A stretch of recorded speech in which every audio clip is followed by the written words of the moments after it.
Good morning, good afternoon, good evening, wherever you are. Hello, hello, welcome to the stream. How is everyone? Sorry for the very late stream. Late notice stream. To be honest, I've been wanting to play this game since like last year, but life happens. Was planning to start this June for Pride Month, but again life happens. But today we're gonna play Love Curse, How to Find Your Soulmate. Wait, is there how to? What was the full name? Love Curse, Find Your Soulmate, not how. Hashishi, how are you? Also, I was a bit long because my sister wanna chat with me about lads. About what's happening with lads fandom. And there's a lot going on with them. Thankfully, I'm not part of it, but the things that went down over a new guy.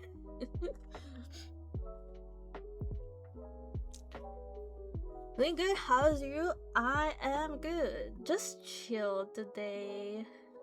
Really. Also,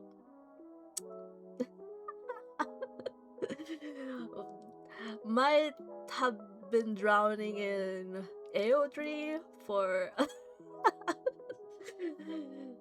certain ship that I got last weekend after we watched the Hobbit trilogy.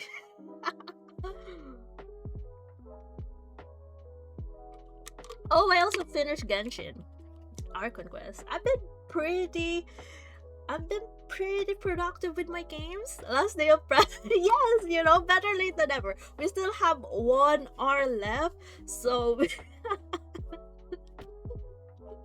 we might as well do it.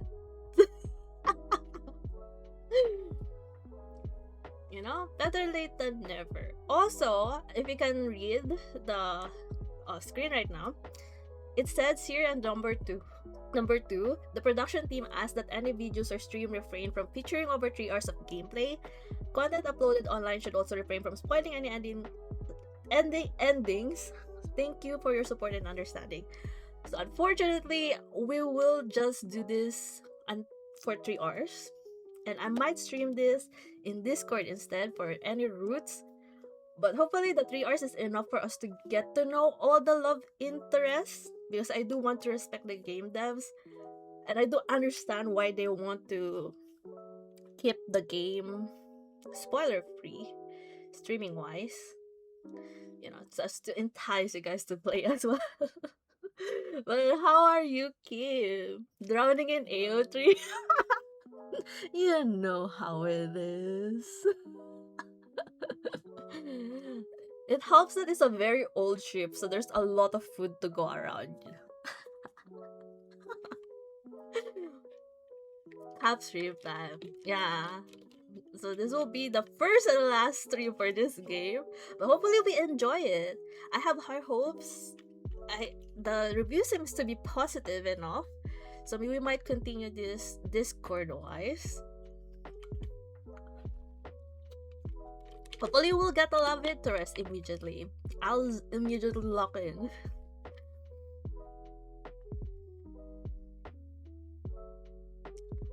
Bum, bum, bum. The first time a game goes unfinished intention.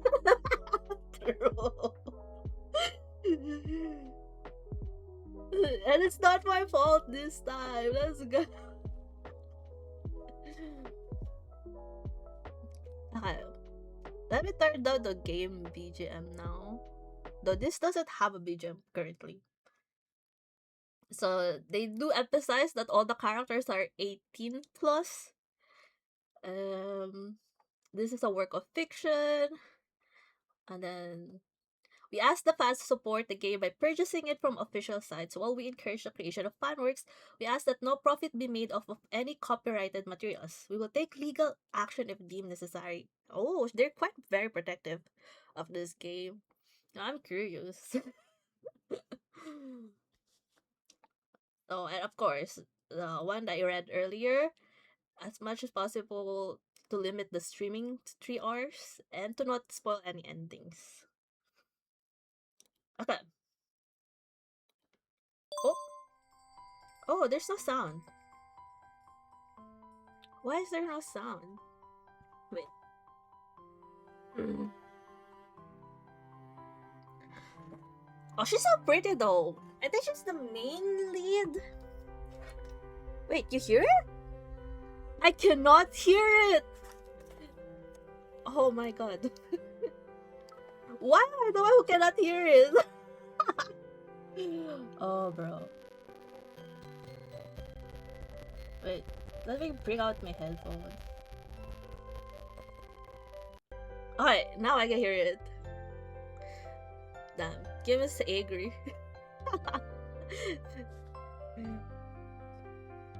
Alright, I can hear it now. She's pretty. She is us. Wait. Actually, I think she is us. She just have longer hair. And I guess she has black hair instead of brown. It works out. Let's see the options. Is the music okay, guys?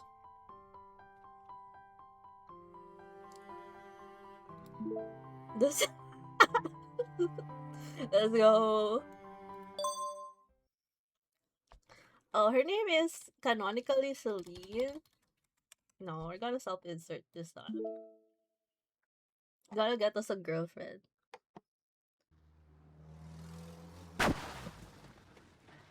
Todd. Oh no. Oh no! Truckun! Again! Not after last week! Bro, what are we doing? Playing games where Truckun always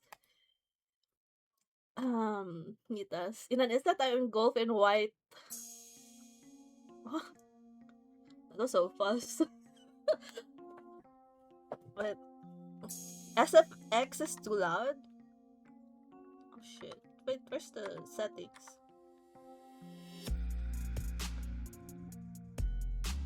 I don't want to mute.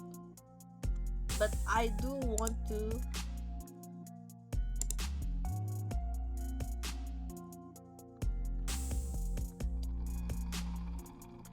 Is that better?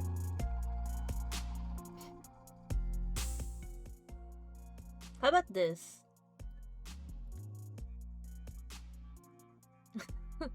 Right?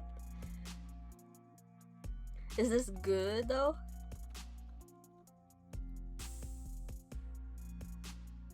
Okay, let's leave the voice volume as this. Yeah, that's better. Okay.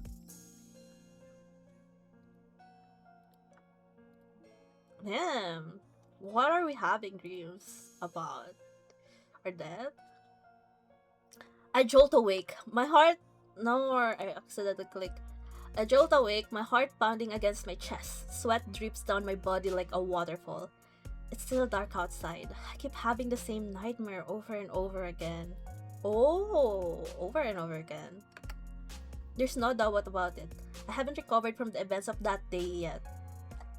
Oh, okay. We have been hit by Truckun already, I think. It was my 20th birthday. I was planning on going out and celebrating with my friends. However, I ended up almost dying from a car crash while walking around the shopping district. When the car was speeding toward me, my brain was yelling at my body to move out of the way, but my legs wouldn't listen. To my surprise, the crushing pain and feeling of weightlessness never came. Even the wail of the car horn was abruptly cut off. Oh no. Oh, hello. A strange young woman suddenly emerged in front of me, standing right in front of the car, and miraculously, the car that was coming straight in my direction somehow stopped right in front of her. Wait, was she hit? What's going on? No one could answer my question, but without her, I would have lost my life, doomed to be crushed underneath those tires. She saved us. Oh, okay. But probably still traumatic, almost getting run over. I tentatively approached her after catching my breath. Thank you, but let's not stand in the middle of the road. It's dangerous. Also, what's your number? Thanks for saving my life. She stood there, motionless, her eyes shifting as I approached her. Hello? Worry not, they call me Phoenix. I stepped forth to offer T my aid as thou wast in the most perilous of situations. Oh, speaking in an old language, I see. I see. Phoenix? What a weird name. And why is she talking like that? I have come to seek thee this day to resolve matters of the utmost urgency, so dire that they concern thine own life itself. Bro, I'm probably mispronouncing some of these words. What? My duty is to safeguard the Yan family for 1,000 years, yet thy life draweth near its end. Alone I will not the power to alter the course of thy fate. So I'm about to die. Oh my god, when it speaks to us, just show should be a mute. I, is this rebirth?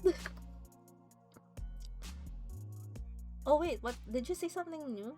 Though were it meant to perish in that fateful collision, yet I have spent mine own power to grant thee but one more year. Oh. Oh, so she's not one of the love interests? I feel like she's our fairy godmother. Like she's the one who grant us one more year to live. I was rendered speechless, staring at her in shock. Alas, bending the wheel of the heaven that consumed my strength greatly, I must retreat into the mountains and resume my cultivation. Thou must seek out thy fated lover, for only they may save thee. Shouldst thou fail, none shall be able to save thee then. No, how about you? Can you be my fated lover? You just saved my life. My fated lover? Wait a second, are you saying I'm going to die if I don't find my soulmate? Find a lover or die. Phoenix nods. None of what Phoenix said made sense, but she had miraculously stopped the car and saved my life. Her words defied reality, but so did her actions. I mean, what if the car just suddenly stopped, you know? Actually become a responsible driver. What should I do? How do I know you're not lying to me? How do you know this? How do you, so what should I do? My life will be in danger if I don't do what she says? This sounds like a serious situation. What should I do? We have 3 hours, so let's move on. Let's try to move the plot along. Heaven shall guide thee. Heaven, thou needs only listen to the divine voice above and follow the willings of thine own heart. Divine voice? Follow my heart? I am forbidden to reveal more. Okay. Just follow our heart. It'll be good. Surely. I wanted to say something else, but she suddenly disappeared. Her last words were, "Tread lightly." I was completely lost in my thoughts. What was going on?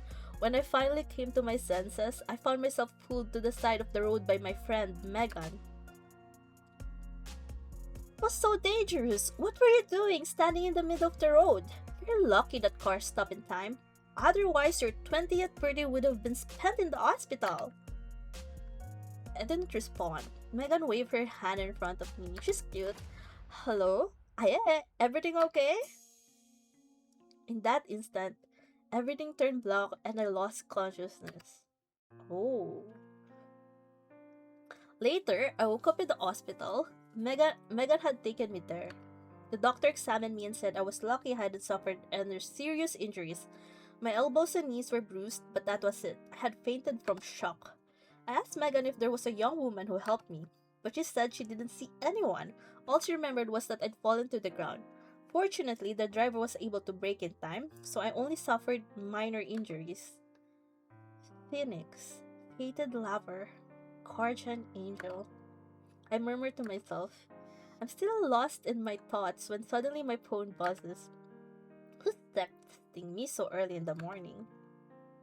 I grab my phone and take a look at. Take a look. It's my mom. She's an early riser. I sigh and start typing up a response. Oh, it's so cute.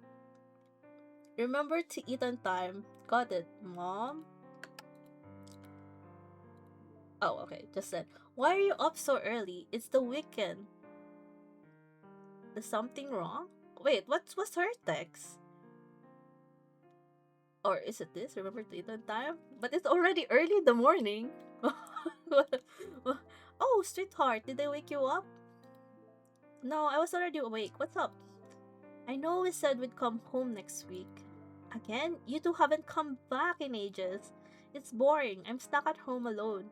You should be glad you don't have two overbearing parents lecturing you all the time. No way. Have you two finished packing? I'll ship you whatever you're missing. Yes, we have. Don't worry about us, okay? Take care of yourself. Don't hesitate to contact me at any time, alright? Remember to eat. I can't help but worry about you. I know, I'm already an adult. Have a little faith in me. Sweetie. Okay, I have to go. We're about to leave. Got it, drive safely. Thanks, we will. Oh, by the way, a new tenant will be moving into the apartment next door. I think she's about your age. Maybe she's one of your classmates. Oh, okay. I'll talk to you later. Bye, take care of yourself. And they were neighbors. Don't worry about me, Mom. Bye. I turn off my phone and massage my temples, my head aching from everything that happened. I glance at the clock. It's still too early to get out of bed, so I decide to go back to sleep. It's almost 9 in the morning when I wake up again. My sleep schedule has been messed up ever since the accident. I went to see a doctor who diagnosed me with insomnia. She said it was caused by the trauma I had recently experienced and prescribed me some sleeping pills. I make a note in my head to invite Megan for a walk. Maybe it'll help alleviate that stress I've been feeling. In the middle of my makeup routine when I noticed rustling sounds from the apartment across from mine. Is that the new neighbor Mom mentioned? I can't believe she's moving in already. Suddenly, I hear two knocks at my door. Who is it? 姐姐，我是隔壁新搬来的， Oh, 想跟你认识一下。 their voice. Jed, I'm your new next door neighbor. I just wanted to introduce myself. Jeje is an affectionate term of address for a female person of the same age or older. Thanks that it's nice that they have notes for some terms. Chinese terms, I believe. I'm a bit surprised. This new neighbor is more outgoing than I imagined. Hey, sorry about that. I was in my bedroom and didn't hear you. I opened the door after finishing my sentence. Oh, okay. She's cute. Sunlight streams through the hallway, enveloping her short, curly brown hair in a soft golden glow. I got milk tea. And she gave us milk tea. She stands there with a cup of bubble tea in her hand, bathed in the warm morning 我 glow. 叫夏赤梅，你好。 It's nice that the love letters have voice. Hopefully the whole throughout the game, they're voiced. Nyx, Shia. Okay. Nyx, you mean night? She seems to be sunny though. Sunny personality, I mean. Nyx, yeah. That sounds familiar. My initial awareness of her immediately vanishes. I smile, shaking her outstretched hand. Hello, I'm Aye. 我知道呀，姐姐。 I like her voice. Cute. How do you know that? 你猜？ Her playful tone and energetic look feels familiar, but I can't seem to remember. Wait, do we know her actually? I rapidly search through my memories in vain. I tentatively decide to respond. Oh shit. Trick her to giving me the answer. Tell her I have no idea. Change the subject by telling a joke. Do you think we're gunning for this? She bought us milk tea. Oh, she likes that. I'm sorry, I was in a car crash a few days ago. Everything's a little jumbled right now. 车祸？没事吧？身体要不要紧呀？ Concerned, she glances up and down my body before asking me with a suspicious tone. 姐姐身上怎么没有伤口呢？不不会是骗我的吧？ I give her a confused look, not saying anything. 真没办法呀，姐姐要自己照顾好自己呀，我说就是了。 She bought us milk tea, GG's. She has my heart already. At least a part of it. And give up. You have to take her. Okay. Who are you then? An uneasy silence lingered in the air. After an awkward pause, Nyx continues speaking. 没有印象了吗？我们小时候。 Oh, she's the childhood friend!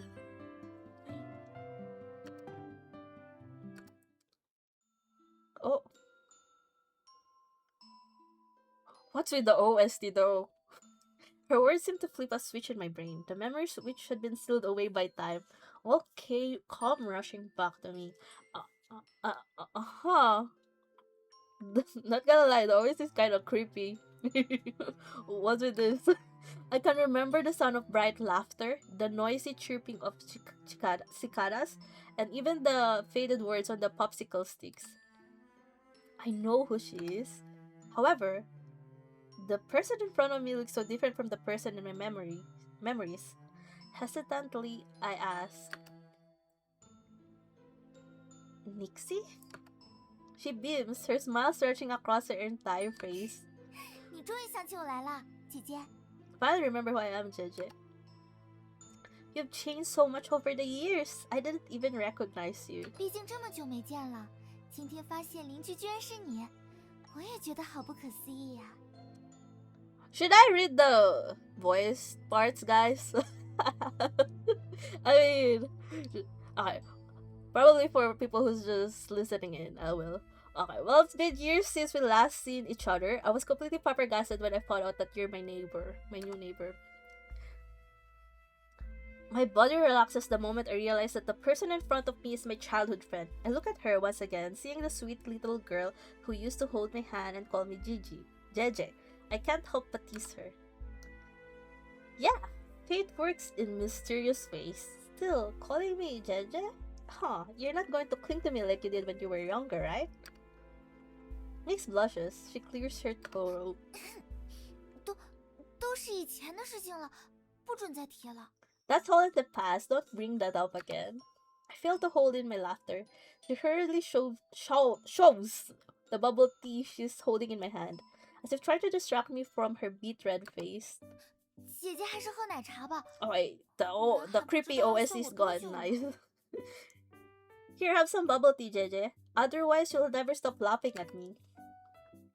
The world is so small. I can't believe I'm now neighbors with one of my childhood friends. It seems like my streak of bad luck is beginning to end.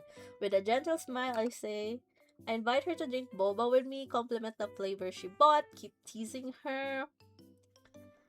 Let's invite her. Hey, she like that. You bought this from the boba shop nearby, right? Don't they have a promotion going on right now? Why don't we go together next time?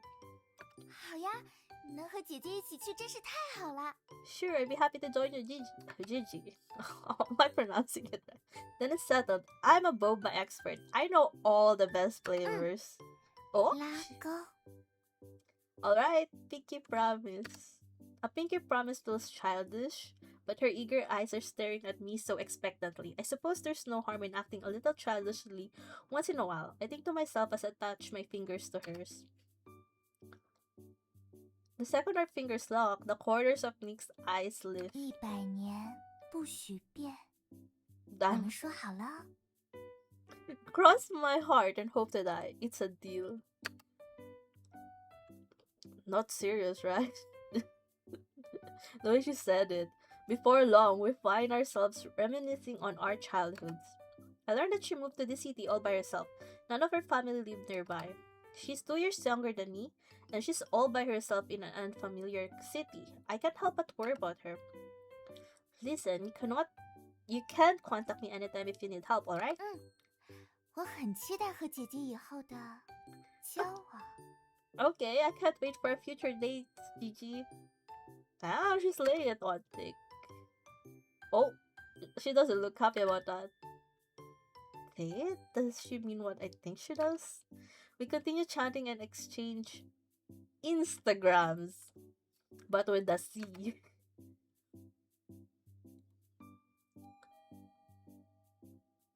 I'm here. Sorry to keep you waiting. I look for the source of the voice and find Megan on top of the stairs, panting. Megan, you're here. 1 second, my new neighbor just moved in across the hall. We were talking. New neighbor? 你好啊，我是夏赤梅，姐姐的新邻居。Hello, I'm Nixia, Gigi's new neighbor. Hello, I'm Megan Lee, one of IS close friends. I have to stop by her place to hang out. I think we'll be seeing a lot of each other from now on. 是吗？那你们的关系还真好，我好羡慕啊。Really? You must have a great relationship. I'm so jealous. Well, we've known each other all throughout college. Nix shakes hands with Megan, a smile on her face. Now that Megan's here, I say goodbye to Nix, grab my bag, and head out. I start making my way down the stairs when I hear Nick's voice come from behind 姐 me. 姐， Jeje? I instantly turn around. Nix is looking at me, her eyes glittering. 路上小心，玩得开心啊，姐姐。 Be careful, have fun, Gigi. I respond with a smile on my face. Yes, and you be careful as well. Take a break if you get tired unpacking. Are we not gonna offer help with unpacking? Megan and voice so we can't wipe her up, unfortunately. I guess college friends cannot be wipe up. Sad. The sidewalks are more crowded during the weekend than on weekdays. Megan and I have no intention of buying anything, so we slowly walk through the bustling shopping district. I can't believe someone has finally moved into the apartment next to yours. It's been empty for so long. It's nice to have a new neighbor. Maybe you'll need her help with something in the future. I chuckle, thinking of a clingy and childish Nix this. I can't imagine myself asking her for help with anything. It's much more likely that I'd be the one helping her. I knew her when we were kids. She's 2 younger than us. Thanks for the highlight. Wow, so she just turned 18? No wonder she looks so young. I can't believe she's already moved out to live independently on her own. That reminds me, internships are about to start soon. Have you figured out which company you'll be working on? That's a tough question. I sigh. Megan has reminded me of the biggest problem I'm currently facing getting a job. Moon! I understand you. Internships aren't that easy to find. What is our course though? Ocean City is an economic hub. There are lots of opportunities here, but it comes with its challenges. An internship at a good company would make my resume stand out after graduation. My grades are good, but everyone else applying for the good internship positions are also incredibly talented. But I still want to get an internship with 1U. I can't give up before I even try. 1U is a big internet enterprise in Ocean City. Its recent projects have been leading the way in innovation. Plus, I've heard they pay well. It's the company I want to job with the most. Oh, is she IT? 1U. I heard that company is pretty hard to get in. Well, you won't know until you try. Don't worry, I have backup options if that doesn't work out. I'm not surprised. You're always prepared for whatever might come. Oh, her eyes are glittering. I keep up the smile on my face. Megan grins and playfully shows me. Don't show me when we're in the road. I just almost got into an accident. I returned to my apartment after saying goodbye to Megan. What Phoenix had told me a few days ago about finding my soulmate still feels like a dream. I'm lost in thought before I knew it. I'm already standing in front of my apartment. There seems to be someone squatting near my front door, her frizzly hair bobbing up and down. Was she waiting for us? Nixie? She lifts her head at the sound of my voice. I'm not sure if it's my imagination, but the lights in the corridor seem brighter the second she looks up. 你回来啦？ You're finally back. Was she just waiting outside my door? Yeah, I'm back. What are you doing at my front door? Do you need help with something?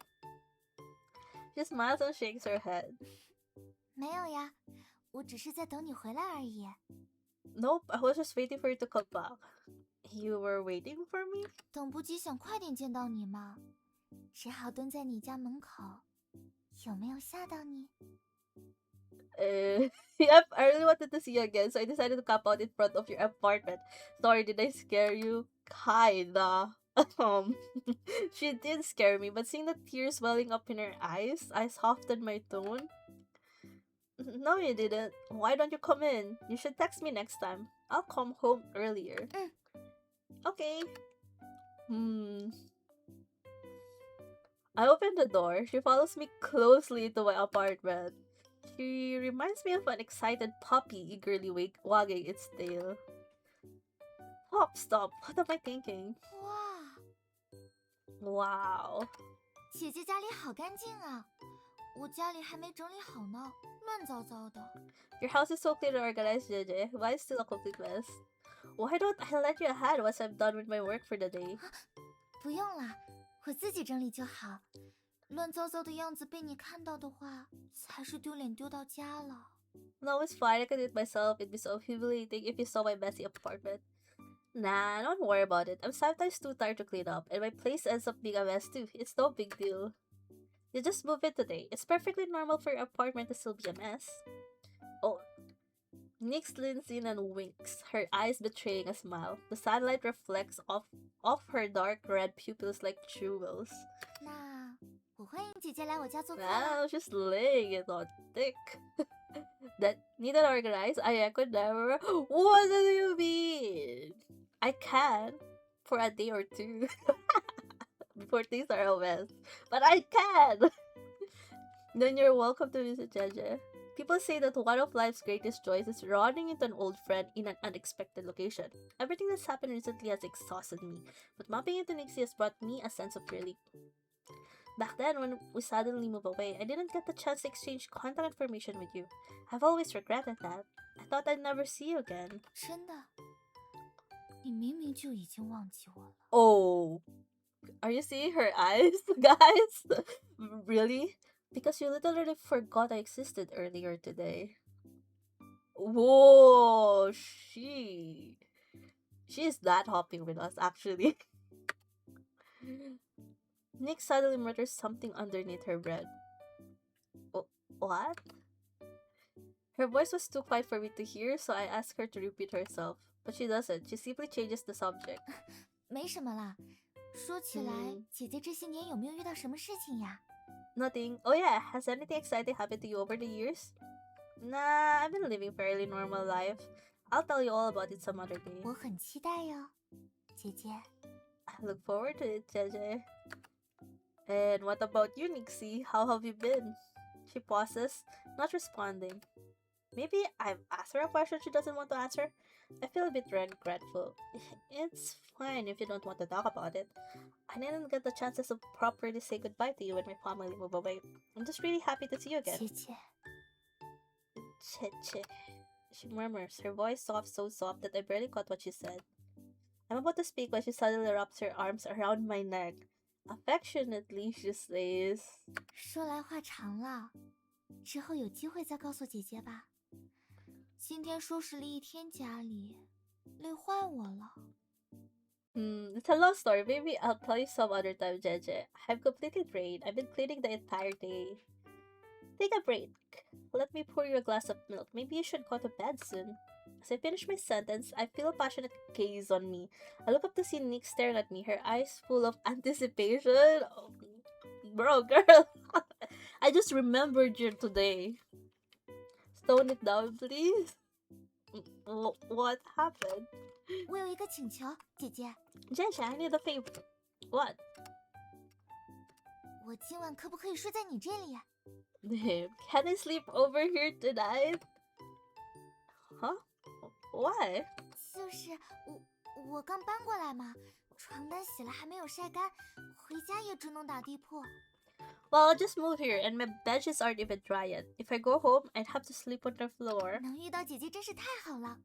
之前还在想，我睡不惯地板失眠的话该怎么办？收留我一个晚上嘛。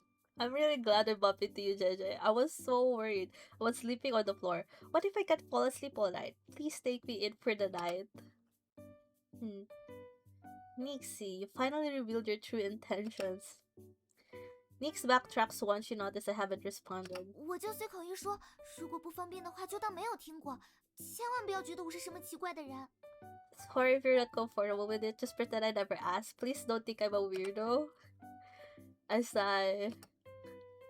I don't think you're a weirdo. Oh, come on. We do think she's a weirdo. 那姐姐是同意了吗？ So you're letting me sleep over? Wait! Already? Wait. Whoa, we're going too fast. Wow, how many minutes have we been? Not even an hour. Sure, invite her to my bed. Oh, only one arrow.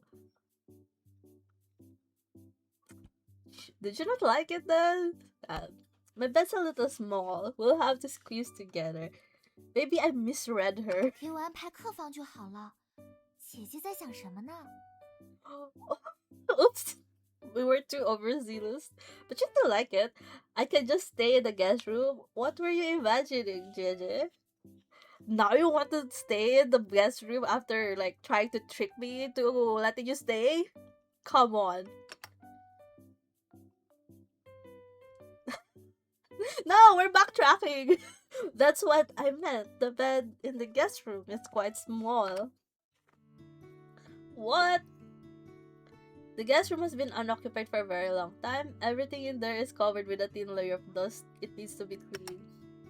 Nixie! I just came back. I'm already in bed.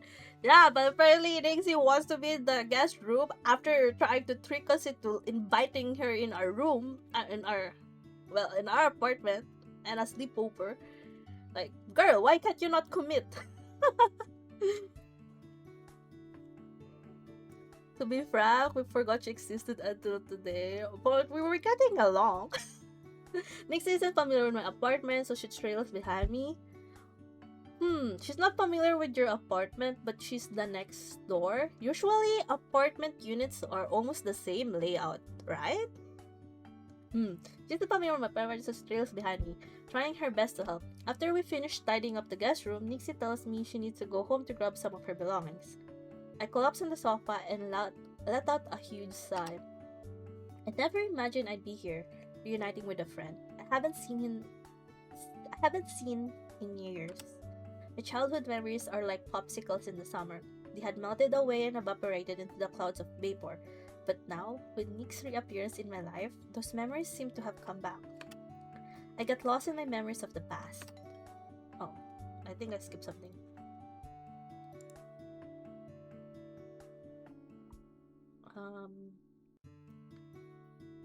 I got lost in my oh, okay. Ding dong, the doorbell rings, interrupting my train of thought. I shuffle to the door in my slippers, sliding across the floor.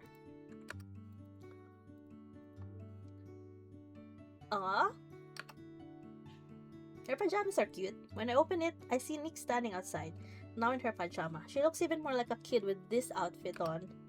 I just finished cleaning up. You can go to sleep. 辛苦了，姐姐。明天我请你吃饭吧。 Thanks, Gigi. Why don't I buy you lunch tomorrow? I probably can't tomorrow. I have classes. 啊，姐姐还要上课。 Oh, I see. What about some other time then? You don't have to. What about you? Don't you have classes you need to attend as well? 我先不说这个了。姐姐这么晚还不睡吗？ Are you enrolled? Girl? Let's move on from that. Anyway, why are you still up, Jeje? It's so late. Nixie doesn't seem to want to talk about it, so I don't press for more details. She heads towards the guest room. Before heading in, she looks back at me and waves, a smile on her face. 那我就睡觉啦，晚安。 I'm going to bed. Good night. Good night, sweet dreams. 姐姐也是， You too. 能够再见到你，真的太好了。 I'm happy to see you again. Me too. Don't stay up too late. When I wake up the next morning, I notice that Dix has already left the apartment. There's a sandwich on the table. Next to it is a note. Hey, Jeje, I had to leave early, but I didn't want to wake you. Remember to eat breakfast, Dixie.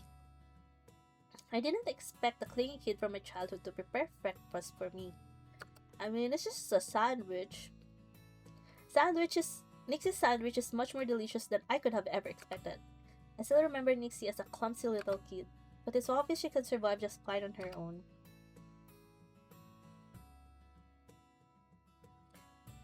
The bar is quite low. If it's the sandwich and you think. The classroom is empty. Everyone's busy finding internships, so they've asked for excused absences.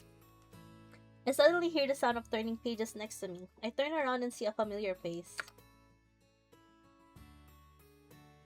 Oh, she's cute. Hey, Cassidy, you're here early. She looks up from the book she's reading and glances at me. 走， Oh, she's voiced. So she's one of the love interests. Okay. Morning. I'm suddenly taken aback. I typically have a great relationship with Cassidy. She's a good friend from my class. She even mailed me some delicious pastries when I got injured. Something's off with her today. What happened? What's wrong? Are you upset? 怎么这么说？ Oh, why do you ask? It's nothing. I just feel like you're more distant than usual. Cassidy doesn't speak. Instead, she leaves her head forward. I follow her gaze and realize that our teacher is staring at us from his podium. He makes eye contact with me and gestures towards the clock. Class has already started. I look down. That's one mommy. Embarrassed. Cassidy let out what seems to be a soft chuckle before falling silent again, focusing on her studies. Ah, the chief is so cute! They are so cute! We've taken another class with this teacher before. He's very easygoing. Since this class is mainly juniors, only a few students actually show up. Oh, okay. I guess she actually has long hair. It's just tied in a ponytail. It's not surprised he even makes a joke about the number of students absent before diving into the course material. What are we actually? What course are we taking? He keeps calling on me to answer questions, perhaps due to the fact that not many students are present today. I feel a bit dazed after answering several questions in a row. He suddenly asked me to explain a technical term. I'm completely stumped. In my confused state, I noticed Cassidy quietly shifting her notebook in my direction. She's written simple and concise notes, and the keywords mentioned jogged my memory. I spent a few moments organizing my thoughts before answering his question with a well-spoken response. The teacher smiles and adds a couple points to my participation grade in his gradebook. I let out a sigh of relief. I turn around and glance at my savior, who's sitting there expressionless. She has no intention of turning around. I write thank you in my notebook and shift it so that it's facing Cassidy. Thank you. To my surprise, Cassidy is so focused on listening to the lecture that she doesn't even notice. Oh, that's weird. When did she become so attentive? I've sat next to her multiple times during class.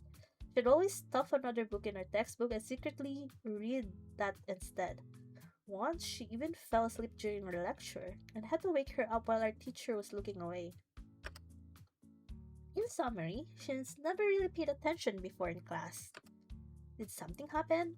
I gently poke Cassidy's arm with a pen. She finally turns around and gives me a look. Somehow, I manage to understand the expression written across her face. What is it? You're in a bad mood, aren't you? Cassidy shakes her head, her voice low. 没有，你 Oh, her voice in my ear. Like, she pauses mid-sentence. Maybe she was about to say, "You're so annoying." 你认真听课。 Maybe headphone is the wrong idea. Should pay attention in class. Okay. Damn. We got blocked. After class ends, Cassidy shuts her notebook and leaves without even saying goodbye. No! I quite like her. I'm still worried, so I quickly pack up my belongings and scramble to catch up to her. Cassidy!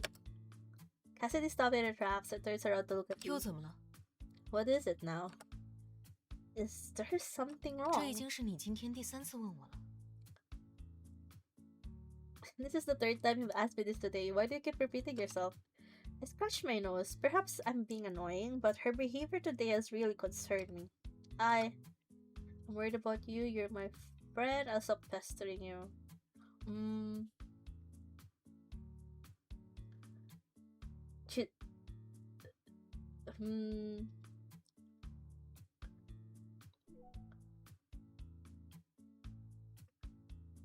Oh, there's no affection. So I think I chose the wrong options. We go for the triangle. You're acting really weird today. I'm worried about you. That's why I keep asking. Oh, she does not like the. A smile slowly creeps onto her lips. She responds in her usual laid-back manner. 就是感觉这么早来上课太困了，有点没精神。This class is too early in the morning. We've humbled already. This class is too early in the morning. I haven't fully woken up yet. Really? I still have a feeling that something's wrong. She usually doesn't speak much, but she would never be so cold towards me. Cassidy stares back. She's taller than me, so it feels as though she's scrutinizing me from her higher angle. Oh, okay. After a while, she finally breaks the 我今天 silence. 故意逗你的。 I was just messing with you. That doesn't seem like something you normally do. Why is her personality completely different today? I want to say something, but I hesitate. She waves her hand, not wanting to waste more time on this subject. 没什么好说的，早点回去准备下一节课吧。 There's nothing more to say. You should get ready for your next class. I look at the person in front of me. She feels like a complete stranger. Cassidy, why? What's wrong? It's not just a sudden personality shift. Her outfit is also different from what she usually wears. It's not her style at all. 怎么 Cassidy? 了？ What is it? Are you really Cassidy? Whoa. I don't think she'll like that. I fix my gaze on her, watching for any changes in her expression. Her eyebrow twitches slightly, but she maintains her calm 为 expression. 什么这么问？ Why are you asking me this? Because you're not the Cassidy I know. We're friends. Why are you suddenly acting like we're strangers? Oh, is this a case of twins? Mistaken identity or something? Did they switch off? 也许我只是心情不好呢。你别这么紧张。 Perhaps I'm just in a bad mood. Stop worrying about it. Do you see the text I sent you? Astonished, she pulls out her phone. 看到了， I did. Why would I text you when you're standing right in front of me? Oh, it's really not her?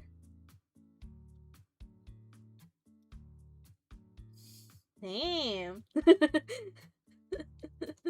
Cassidy softly chuckles. She probably didn't expect me to trick her. So wait, this is actually not Cassidy? Cassidy. No, this girl who looks exactly the same as Cassidy sighs and moves closer to me. So, who are you? 小刘怎么没跟我说过？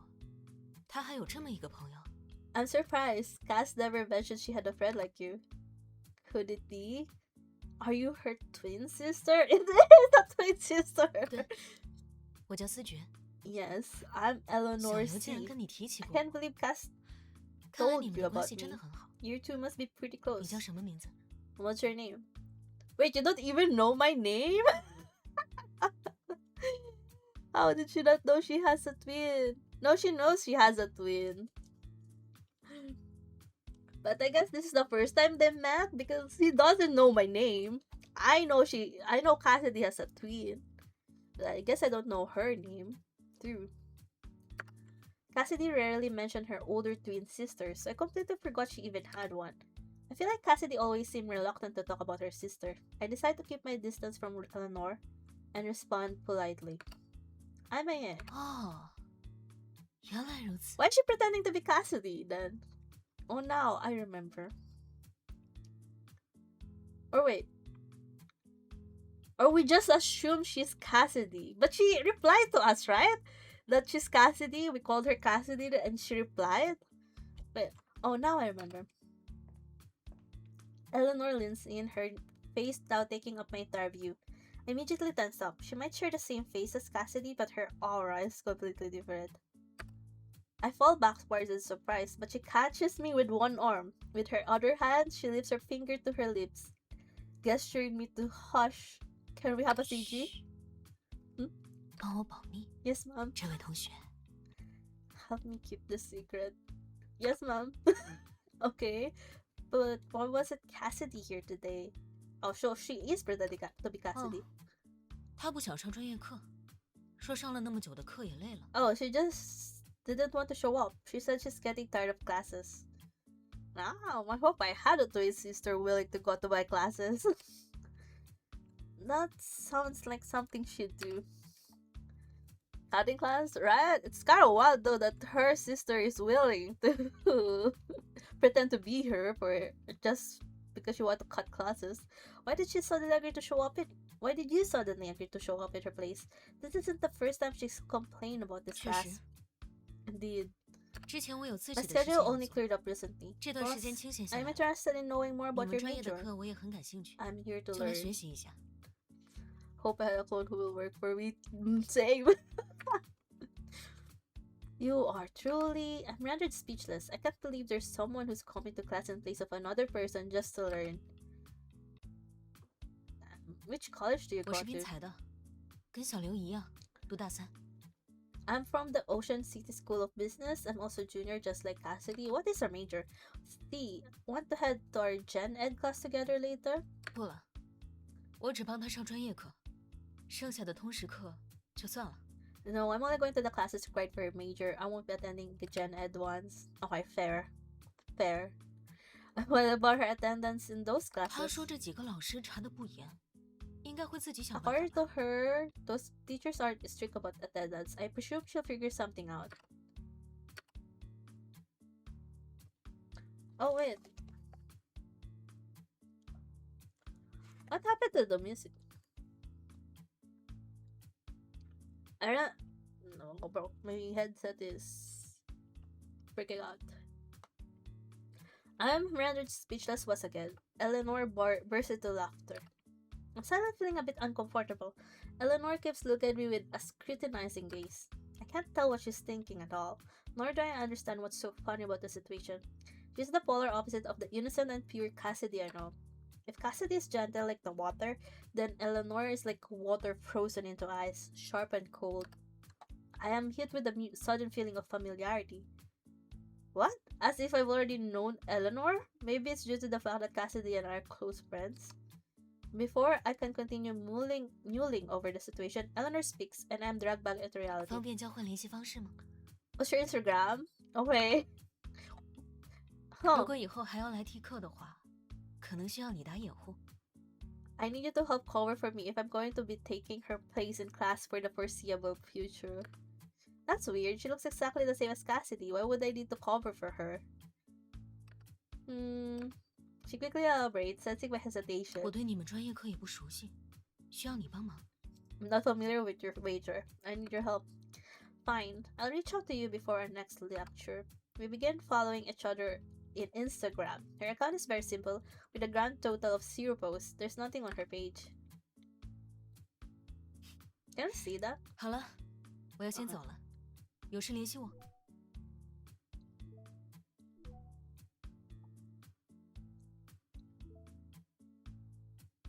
Oh, so this is Cassidy?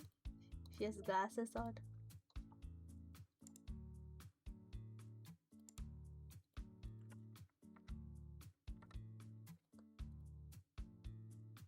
Okay, I have to go. Ask me if there's anything. She waves goodbye, leaves, just like that. Only then do I notice how meticulously she has dressed for an 8 a.m. class. She's even taken the time to curl her hair. Not one single strand is out of place. Everyone's starting to stare at her as she walks down the hallway. I'm preparing for my next class when I suddenly receive a barrage of messages from Megan. I hurriedly beg one of my classmates to help me sign in my Gen Ed. I hurriedly beg one of my classmates to help me sign in for my Gen Ed class before rushing to meet Megan at our usual spot.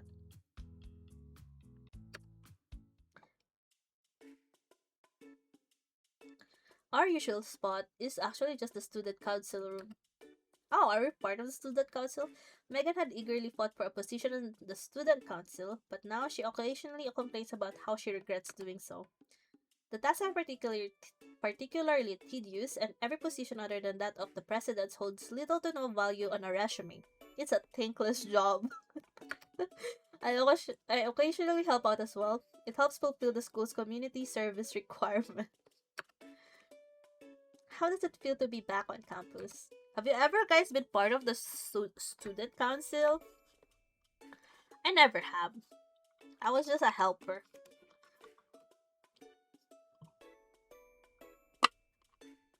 It's fine, but something happened. What? What happened? Tell me. Her ears perk up. She's a gossip at heart. She immediately drops her work and rushes over, wanting to hear the story. Well, did we promise to tell Eleanor to keep? Oh well, she did. Wait, she did say to keep it a secret. Fine, we're not gonna mention. She likes that. Is Eleanor here? Does she know? What do you mean my Eleanor's affection just went up because I didn't mention it? Is she here? How would she even know? Oh my god. Well, I guess it's a good thing we didn't confess. Cassidy wasn't feeling well today. She was completely exhausted during class. Oh, I see. Cassidy also isn't feeling well. Also, who else isn't feeling well? Me. I'm stuck writing, whatever this is. Student council work isn't difficult, just tedious. We work on and off the entire morning and finally finish most of the tasks. Not only did I attend lecture this morning, I also had to do work. I had a huge shy. Feeling bad for forcing my brain cells to work overtime. Student council should pay me for this. I'm not even an official member. Don't worry, I'll ask the president about it before I graduate. Don't feed me false hopes. Listen, you're gaining valuable work experience by helping out the student council. Your future job will be a piece of cake. You can use the lessons you've learned from helping us in your workplace. You will learn that how most jobs are thankless. Megan clearly knows she's making stuff up. The more she talks, the weaker her arguments become. She's been overwhelmed with work recently. Without my help, she'd have passed out from exhaustion. I don't have the energy to argue with her. I agree to continue helping her in the afternoon. When I come back in the afternoon, there are more people in the student council room. I can hear chatter even from outside the door. Megan, I'm here. Aye, over here. Our president's here today. Let me introduce you. She motions towards an elegantly dressed girl standing nearby. Her makeup is subtle and natural, and her smile fills me with warmth. Hey, yo. Oh, she is pretty. This is the student council president, Iris Wen. You haven't met her before, have you? Nice to meet you, ma'am. I'm Aye. 你好呀，叫我温既然就可以了。Nice to meet you too. There's no need to be so formal. You can just call me Iris. Even though she says that, I still feel awkward calling her by name. I'm just calling her... Oh, I do not know how to pronounce that. Shueje? Honorific referring to a female student who is in a higher year than you in school. So it's senpai equivalent. 听大家说，你之前帮了学生会不少忙，我作为会长，真的非常感谢。 I've heard a lot 最近有 about 时间的 you. 话， You really help 可 us 以给 out, 我一个 and I'm 请你 very 喝咖啡的 grateful 机 for 会 that. 吗？ Why don't we go out for coffee sometime? I'll treat you. Just me? It's fine, Sveje. I don't mind helping out. Plus, I got credits for this. Oh, she's blushing. I'm in our avatar. 学生会的其他人，我已经犒劳过了。希望最好的编外成员，也能给我一次感谢的机会。 I've already thanked the other members of the student council. I'd like the opportunity to thank our best honorary member as well. Our best honorary member? I know she's just being polite, but I can't help but flush at her compliment. Is this my unofficial pay? I don't think I help much.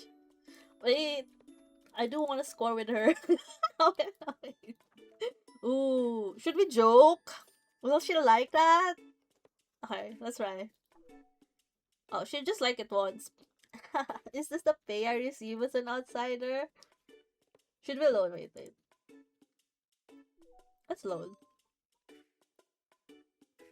I don't. Okay, let's be humble, I guess. I don't think it helped much. Oh, she like that. Okay. Me already seems coming.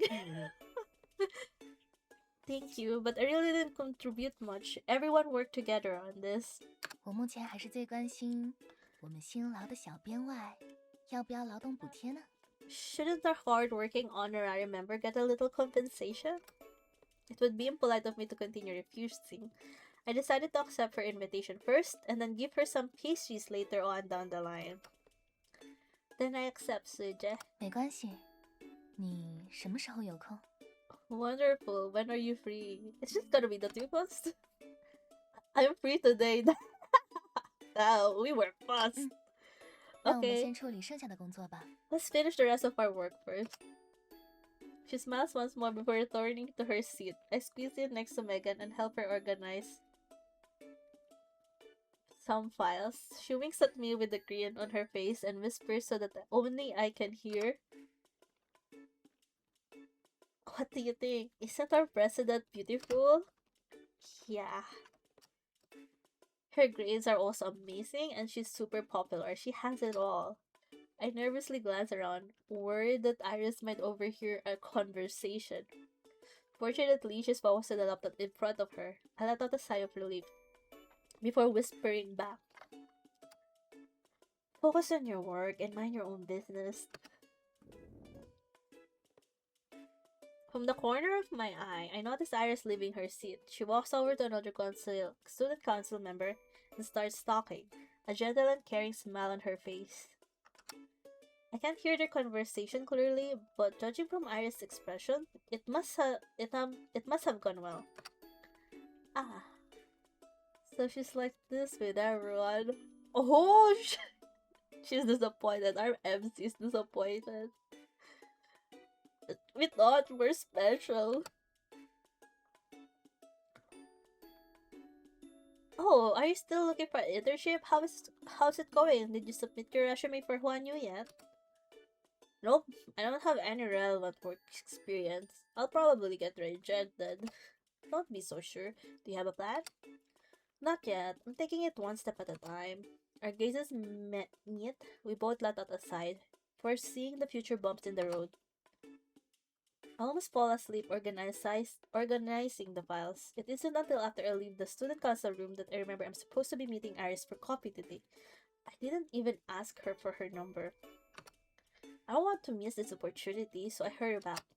Iris has already left, but on her desk was a small card with a QR code and a string of numbers. I pick up the card.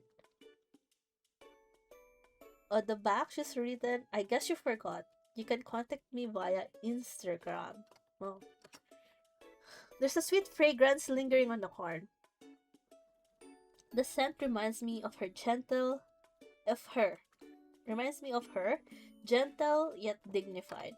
For some reason, I suddenly feel anxious. I scan the QR code and sure enough, her Instagram page pops up. She follows me back almost immediately. Then she sends me the location of the coffee shop and a message. Could we meet here? How did you know? I can't believe.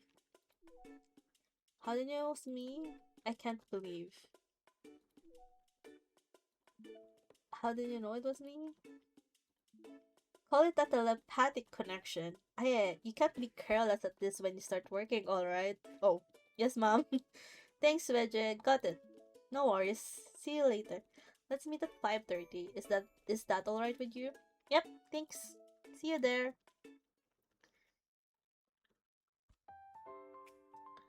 I arrive at the cafe early. The warm light shines through the window, scattering like golden leaves on the caramel-colored floor. Iris probably got here a while ago. She's sitting at the table towards the back. 抱歉，我不太清楚你的口味，所以 Oh. So, I like the music. Sorry I didn't order for you because I didn't know what you'd prefer. I glance at the empty table in front of me and shake my head to let her know it's fine. You didn't order anything for yourself either? 我在等你呀。I was waiting for you. I look at her properly for the first time since entering the cafe. The rays of the setting sun strike her smiling face at an angle, casting soft shadows that trace the contours of her face. For a moment, she takes my breath away. Thank you. I'll have whatever you're having. Iris waves to a server, who promptly takes our order. 2杯生椰拿铁，谢谢。 2 coconut milk lattes. Please and thank you. Please thank you. Coconut milk lattes. I never had that. I wonder what they taste. You like sweet drinks? 他们家的热销产品，我觉得你可能会喜欢。我也跟着试一下好了。 This is one of their most popular drinks. I thought you might enjoy it. I'd like to try it out as well. She guessed right. I'm much more interested in the innovative new drinks from recent years than in traditional coffee drinks. Oh, there's a CG. Aw. We casually discuss school and our plans after graduation as we sip in our coffees. I feel relaxed and at ease talking to her. I don't have to scramble for topics to keep the conversation going. Nor does it ever get awkward. Right now, we're simply sitting across from each other. Our conversation momentarily paused. I am once again entranced by her perfect smile, and I take a sip of my latte. The cafe record player is playing classical music, the melody seamlessly filling the silence. 我 We're 听 already 说 on a date 你 in 想 our 去华 first 语实 day. 习， Heard that you want to intern with Huanyu. Yeah, I'm hoping to get it. 有点难度呢。据我所知，环宇现阶段对于实习生的需求并不是很大，僧多粥少，竞争不易呢。 It will be challenging as far as I'm aware. Huanyu doesn't require much more from interns, but the opportunities are limited and there's a lot of competition.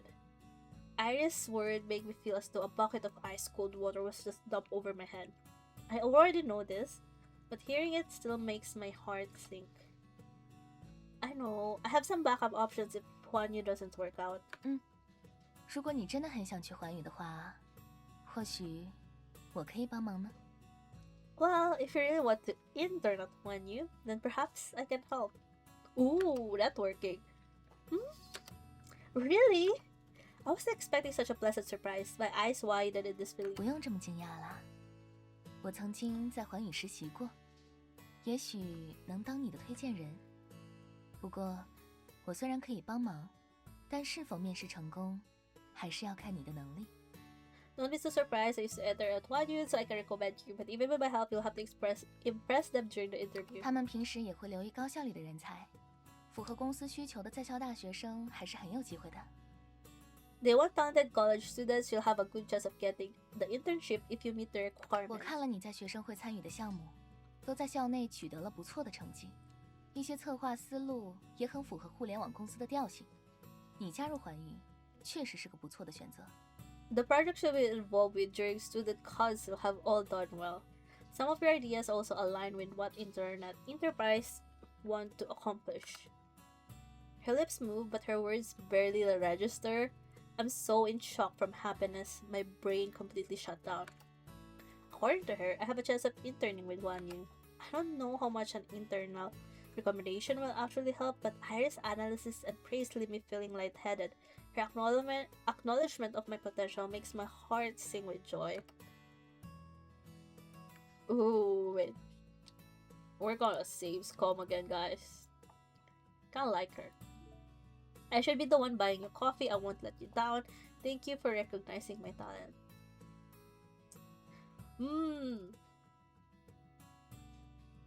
Let's be confident. Oh, she didn't like that much.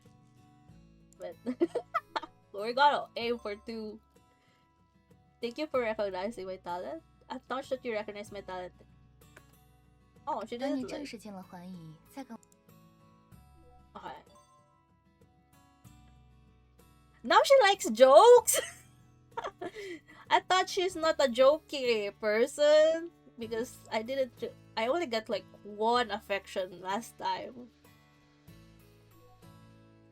I guess now we're outside of school, she's more lax. Thank you so much, Shuije. I'm very happy. Feels wrong to have you pay when you're helping me land an internship. Oh, I guess this is not really a joke response. When you're helping me land an internship, why don't I treat you instead, Shuije? 原来介绍工作只值一杯咖啡呀、Is helping you find an internship worth only a cup of coffee? Oof, she got you there. No, that's not what I meant. I just wanted to thank you, Shuije. 确实是这样的。不过这杯咖啡的初衷，只是我想要感谢你而已。Well, that may be true, but right now I'm treating you to coffee because I want to thank 看来 you. 你想感谢我的话，只能等下次了。You'll have to wait until next time to repay the favor. Hey, we secured another coffee date. Okay, I'm really grateful, Shuije. Let me know where you'd like to go. Anywhere is 总 fine. 之，虽然给你争取名额，但只是一个展示能力的机会，还要通过环宇的面试， I 应该 can't 没 help 问题的吧？ get you an interview, but you have to prove yourself. This should be no problem for you, right? Yes, I'll work hard to 我 prepare. 相信你。 I believe in you. Shuije, why are you helping me? 你帮了学生会那么多忙，一杯咖啡怎么够呢？而且，作为学姐的话，在能力范围之内帮助一下优秀的学妹，也没什么问题吧？ You've helped the student council out a lot. How could a single cup of coffee be enough to repay you for all that you've done? Plus, as your Shuije, I should be helping you out, shouldn't I? 不过， But she suddenly winks, her words mysterious. I start absent-mindedly swirling coffee with my spoon. The cup clings and clangs, but I don't notice the crisp sounds at all. Damn, our avatar seems to be really taken by her though, compared to the other LI so far. Do I get it? She flashes an amused smile from across the table and teases. 你好像很紧张呀，学妹。 You seem nervous, Shumei. Honorific referring to a female student who is in a lower year than you and in school. My hand stiffens. I stare at her. Is it really that obvious? 因为你搅拌的是我的咖啡哦。 Yes, you're stirring my coffee, not yours. Oh no! I abruptly pause, slowly lowering my head. It's my cup of coffee that I'm stirring. 开个玩笑，别太在意啦。 I'm just kidding, don't be so serious. I let out a sigh of relief, but I'm still feeling quite nervous. 好啦好啦，不逗你了。我把他们 HR 的联系方式给你。 Alright, I'll stop messing with you. Shall I send you their HR's contact information? Okay, thanks, Shuije. 不过他们那个总经理好像比较严格，如果面试的时候碰到了， Their Ikaw daw COO ang can be tinatingnan. quite demanding. If she's interviewing you, then you better be prepared.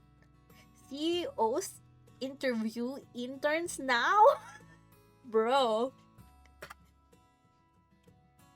The qualifications must be really high. If the CEO is the one interviewing. 小心点总没错的啦。职场如战场，小心驶得万年船。 Better be safe than sorry. The workplace is like a battlefield. 如果遇到什么问题的话， Don't hesitate to message me at any time if a problem arises. Thanks, Shuije. I met up with Megan after saying goodbye to Iris. While she's complaining about being pulled away by a teacher and missing out on a coffee outing, my phone suddenly buzzes twice in my pocket. Who is it? I don't know. 1 second. I take my phone out, and to my surprise, it's from Eleanor. What's the image? Sorry about her, girl. Would you happen to know what this means? What are you doing? Where's Cassidy? Wait, what's the image even about? Why are you doing her homework as well? I found the homework quite interesting, so I decided to help Cass. Wow! Wow! I wish I have a twin sister who does my homework. What the? It's not like she wanted to do it anyways. You really love learning, don't you? Ugh, I'm jealous. Are you jealous that I'm helping Cass? Nope. Of your enthusiasm for learning. Are you really Cassidy's sister? You're like the polar opposite of her. Why do you say that? I've never seen anyone make so much effort. Oh? I'll take that as a compliment. Let's return to my question. Please explain to me what this means. I helplessly let out a sigh before typing out a long string of words explaining what the comment means. We're in our third year, so teachers make their comments as concise as possible. It's completely expected for Eleanor, a newcomer, to not understand. After I hit send, she thanks me and leaves it at that. She must be studying on her own now. Someone was asking me about the homework. Let's keep going. Okay. We walk towards the school gate, but we unexpectedly bump into a familiar face. Oh, she's not Voice! Cassidy! The girl hunched over and gasping for breath in front of me is Cassidy, the slacker who ditched class because she didn't want to attend an 8 a.m. lecture. Why? Aw, I was hoping we can we can romance both the twin sisters. But she's not Voice, so I don't think so. Phew, thank goodness. I heard you recognize my sister. She didn't cause you any trouble, did she? Quite the opposite. She even helped me answer one of her teacher's questions. You, on the other hand, I was so worried when you didn't show up to class. Sister? What sister? Keep it down. Well, my twin sister Eleanor attended one of my class for me this morning. What? Damn, I'm so jealous. It's just a one-time thing. After my sister came home, she told me she met an interesting person. She thinks you're special. Ew, already? Huh? I'm taken aback by her words. I didn't expect Eleanor to describe me that way. My sister has a strong personality. I was worried that she made you feel uncomfortable. I'm so glad you two managed to get along. Thank God. Cassidy is being quite dramatic here. Sorry, I didn't want you to get involved. Don't worry, it's fine. Cassidy smiles and nods. Let them worry about their own relationship themselves. We should stay out of it. Have you eaten yet? Are you tired after running all the way here? Let's go grab some food. What do you want to eat? Barbecue? No, that's too oily. What about Japanese food? I just got back. We can have dinner today. Why aren't you saying anything? Oh, you're too close. I need to catch my breath. I try to muffle the chuckle that comes out of my mouth. I really want to join them for dinner, but Iris just offered me the opportunity of a lifetime. I need to prepare for my interview. You two enjoy your meal. I need to finish up something. I'm going home. Megan waves goodbye. Away back. Bye. See you later. Oh. Cassidy shoots me a pleading glance before I turn around to leave. She looks like she's being kidnapped. I chuckle again and head back home. Yo, am I not the only gay here? A week passes by and Phoenix seems more and more like a fleeting dream. I often wonder if what happened that day was simply part of my imagination. Perhaps it's as Megan said, the car break in time, but I hallucinated due to shock. The matter of finding my soulmate is put on the back burner. I managed to get an internal recommendation, so the majority of my time has been spent on prepping for the interview. I've been busy every day. My interview is at 10 this morning. I want to make a good impression on HR. I wake up early and pick out an outfit. I didn't expect Megan to send me a sudden string of messages. It's so early, what could it be? Are you there? Are you there? It's urgent. Respond ASAP. Megan is an energetic and easily excitable person. She often blows up my phone with dozens of messages at a time. I'm already used to her impatient nature. However, she rarely texts me this early in the morning. Perhaps there is something urgent she needs my help with. I just woke up. What's up? Great. I asked a bunch of friends and none of them are up yet. I'm coming to your place right now. Just you wait. Okay. Can't help but chuckle. The way she's talking sounds like a threat. It doesn't take long before the doorbell rings. Oh, what's that? Megan is carrying two big bags in her hands and a cardboard box in her arms. She looks like she's about to fall over. I quickly reach out to help steady the box in her arms. What's that? As soon as I finish speaking, a faint meow comes from the box. Oh, we're gonna get a kitten! A kitten? As soon as I stepped out this morning, I saw this kitten. Poor thing, there wasn't a mother caught inside. Is it a stray? I'm not sure. I'm in a bit of a rush today, so I just put it in the box for now. There can only be one four-legged creature in my house. I really can't take it in. You have a pet? No, my mom always say I'm a silly goose who crawls on all fours. Oh, she's the pet. I let out a laugh. Hey, stop laughing. Can you take care of it? I live alone, but the cost of keeping a cat is quite substantial. Plus, I'm not even sure I can take good care of it. A kitten needs proper love and affection. I hesitate. The frail kitten in the box carefully reaches out its paw, gently placing it on my wrist. Its amber eyes stare at me pleadingly. My heart melts.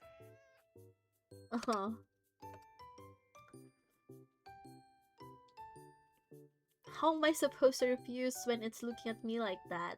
Am I about to become a cat lady? Fine, I'll take care of it. Megan looks at me gratefully. If she wasn't in a rush, she might have started crying. I'm so glad to hear that. I bought some things for the kitten, including deworming medicine and cat food. Use it how you will. By the way, why are you up so early? I have an interview with Juanya today.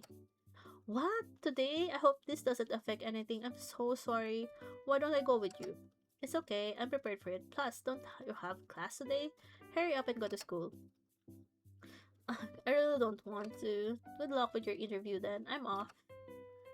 She reluctantly waves goodbye. I don't know if it's because she cares about me or if it's because she doesn't want to go to class. Oh! As someone who's currently jobless, raising a kitten will definitely be a burden on my monthly expenses. However, those adorable eyes have convinced me. I'm going to land that internship at Huanyu and earn enough money to buy cat food. Is this the cat lady inside of me finally awakening? The kitten makes a purring sound, clawing at my clothes with its tiny paws. There's some time left before the interview. I closely inspect the tabby cat in front of me. Incredibly docile, even nuzzling against the palm of my hand, with its tiny pink nose while I pet her. It kinda looked big for a kitten. Or is it just me? It's not scared of people at all, or perhaps it was abandoned by its previous owners. I shudder at the thought, my affection for the cat growing 10 times stronger. I organized the stuff that Megan bought, placing what the cat needs for its daily life in the corner of my living room. I kneel, wanting to feed it before heading out for my interview. I open my mouth to call it over before realizing that I don't know its name. Oh no, am I required to name her, him, them? Do you have a name? I laugh the second those words leave my mouth. I can't believe I'm waiting for a kitten to answer my question. Looks like prepping for the interview has driven me mad. The cat stares back at me with its round, curious eyes, trying to figure out what this strange two-legged creature standing in front of it just said. What about Belle? Oh, I thought we were gonna name it. Guess not. She does not like it. What? You don't like it? The kitten silently stares at me. I see tears in the corner of its eyes. Does it understand human language? Why are you crying? I hold it front paws and gently rub its furry head. The kitten returns the favor by nuzzling my palm, letting out a low purr. My heart clenches. Nod your head if you like the name. I'll think of another one if you don't like it, okay? The cat dazedly nods before returning to affectionately nuzzling my hand. Does this cat knows human language? So you're okay with the new name? I'll call you Belle from now on, alright? She didn't like it. What? The kitten rubs against my. Did we just manipulated it into liking the name? The kitten rubs against my palm with even more force, leaving furs all over my body as if it's marking its territory. I'm about to continue playing with my cat when suddenly my phone beeps. Is your interview today? Good luck. Okay. Thanks, Swedge. I'll do my best. Why don't we grab lunch together after everything's done and over with? I'd like to see you as well. It's my turn to say thanks. My treat. I'll eagerly await your good news. Good luck. She's hitting on you. What? Who's this? I've only met her once. I killed. The cat is talking! Is this my guardian angel? The cat is my guardian angel. Oh my god. I can tell she's into you. Meow. Don't spout. Wait, huh? The sudden sound startles me. I look around everywhere, trying to find the source of the voice, but there's no one around me. There's only Belle, who's currently licking its fur. Am I hearing things? I look suspiciously at Belle. The only one who could have made that sound is her. Under my gaze, Belle stops licking her fur and speaks. Nope. What is going on right now? Am I hallucinating because of all the trauma I've experienced? The stray cat that took it can speak to me. That's no. Anyone would find that weird. I sharply inhale. My voice trembles as I ask, Belle, were you the one speaking just now? Oh, so now you're quiet? Belle, you can talk? I'm giving you back to Megan if you don't speak up. She leaps out of my arms and starts accusing me. Are you abandoning me again? Again? What do you mean again? Isn't blaming me for being abandoned by its previous owner? I stroke its head and accept my fate, hugging it in my arms. Relax, I'm going to take good care of you. I won't abandon you. Now that I think about it, I feel like I'm the one who's been abandoned by fate. I let out a sigh. The fact that Belle can talk makes my heart sink. My mind immediately wanders to the car accident again. The sunlight seeps through the curtains, swirling together with the horrifying white light from that day. My thoughts are a shaky mess. It's proof that the supernatural exists. Phoenix wasn't someone I hallucinated. You know, MC is pretty chill, accepting we have a talking cat now. Then, does that mean what she said about having to find a soulmate is true? Am I going to die if I don't find my soulmate? Ah yeah, it's 9:30. Time slips by while I'm trying to sort out my thoughts. Before I know it, it's almost time for my interview. Since you can't tell, then you... Oh, a cat staying home alone should be fine, right? Don't climb out the window, don't go outside, and don't open the door for strangers. I'm heading to my interview. Don't open the door for strangers? Can a cat even do that? Be careful on the way there, yeah. I slammed the door shut. I don't have much time left. I decided to hail a taxi. I arrived at Wanyu with only 10 minutes to spare. As I walked through the building, I analyzed the work environment, trying to learn more about the company. The employees walking by me don't seem to be in a rush. I peered through the glass door. They seem to get along with each other. The work environment seems amazing. My admiration of Wanyu goes up. How was it? I was so nervous. One of the interviewers had a cold expression on her face the entire time. She didn't show any emotion when I introduced myself. Oh no, I didn't prepare to answer any questions. Am I done for? I ignored the incessant chatter around me and sit down on one of the benches outside the office, silently repeating the words I'd prepared for the interview in my head. Next is Misae. I'm here. I responded and followed her to the conference room. Surprisingly, the ambience isn't as tense as I expected to be. HR gestures for me to sit down and obey. Hello, my name is Saya. I'm majoring in management. Okay, we're a student of management at Ocean City University. Thank you for meeting with me today. After I introduce myself, the interviewer simply smiles and nods. They don't follow up with any questions, instead carefully flipping through my resume. I saw someone's eyes staring at me. I turned my head, making eye contact with the woman sitting in the middle. Oh, hello! She's dressed in a sharp suit, her expression cold and composed. Her unsmiling face radiates an intimidating aura. Our eyes meet briefly before she slightly frowns and looks away. Oh, my heart stops. Did I wear the wrong outfit? Did I show an unfavorable expression on my face? Misaye, we reviewed your resume. We have a few questions we'd like to ask you. It's time.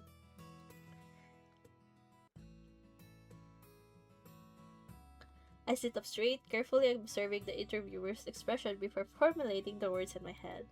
In the corner of my eye is the woman who had just frowned. My heart skips a beat. I let out a sigh. I don't know what the results will be, but what I do know is that I've tried my best.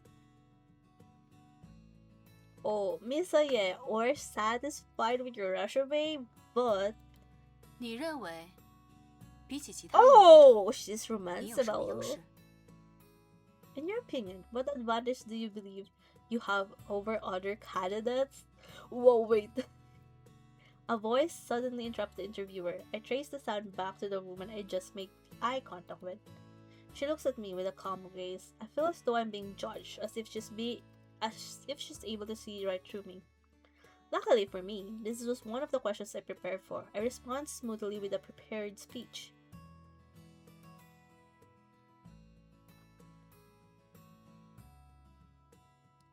And so, I might not have the experience that the others have, but I believe newer companies like Hwonyu need employees that are new to the industry, eager and ready to learn.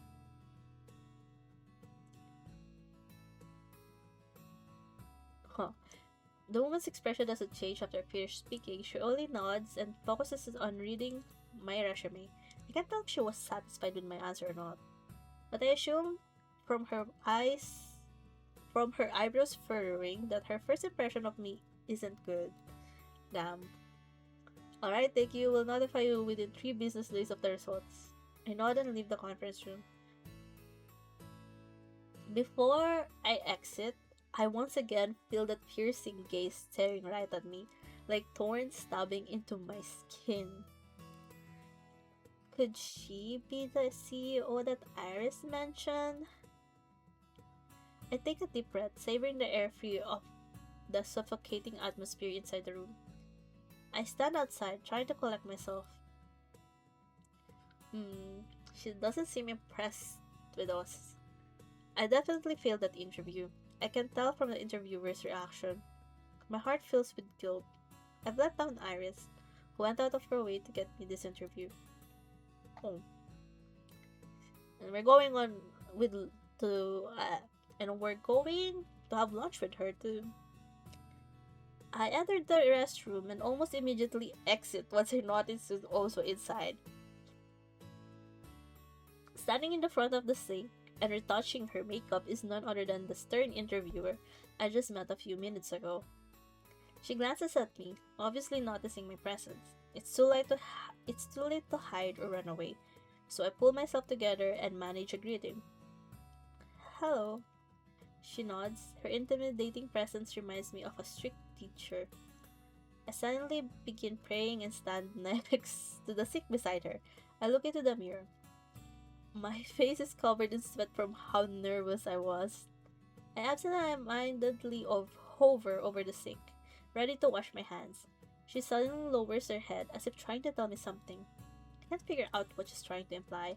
I step in her direction, wanting to ask her about it, but she simply sighs. Oh. Huh? 别动， Damn, getting close and personal already? Hello, what's wrong? She suddenly leans in, flustered. I'm completely unsure how to address her. She seems to notice my nervousness as I stammer.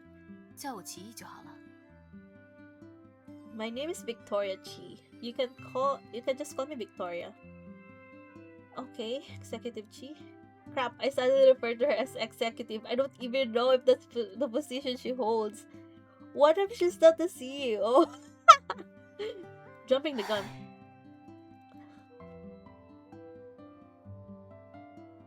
She doesn't say anything instead. She doesn't say anything. Instead, she sighs, the expression on her face softening.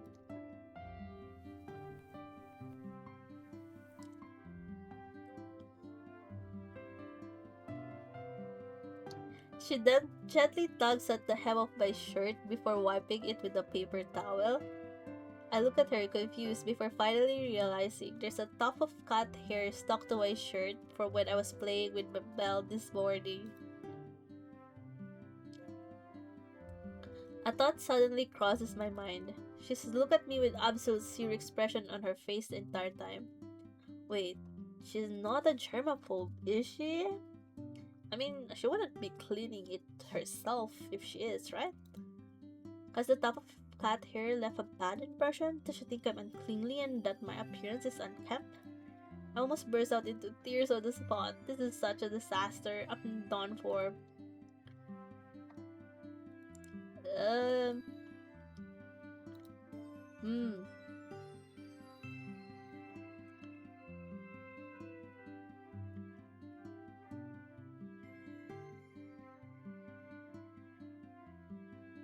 What is this cat hair? Is this a coincidence? Oh, she like that.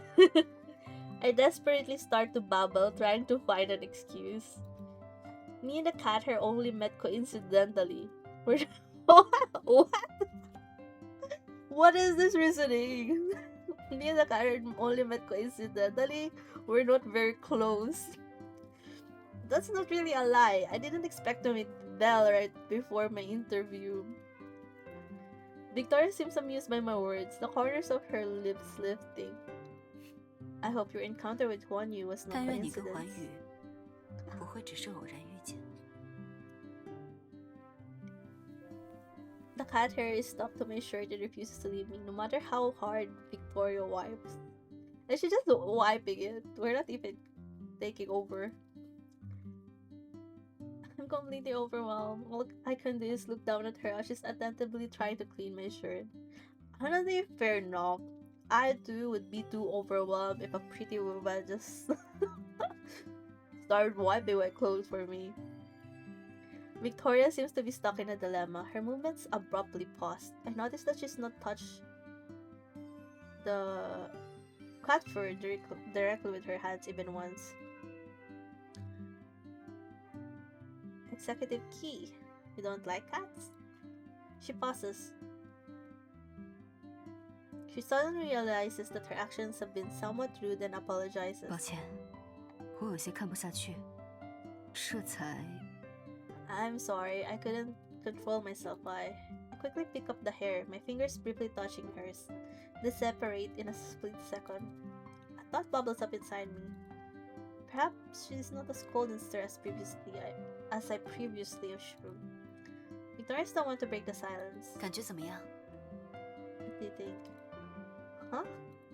I stare at her, confused. Before she realizing she's asking me about the interview. I think everyone who came to the interview was incredible. They probably know more about the field than I do, and they have plenty of experience. 那你呢？ And what about you?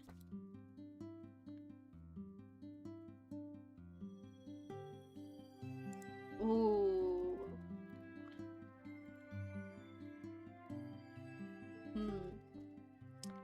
I still have a lot to learn. I'm on the same level as them. I need to be confident, surely. I also have to gain more experience working here. Though, it is against what I already said.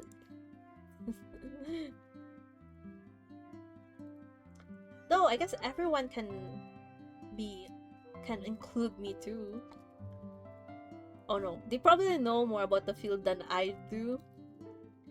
We're gonna contradict ourselves. But, is the longer answer the better answer?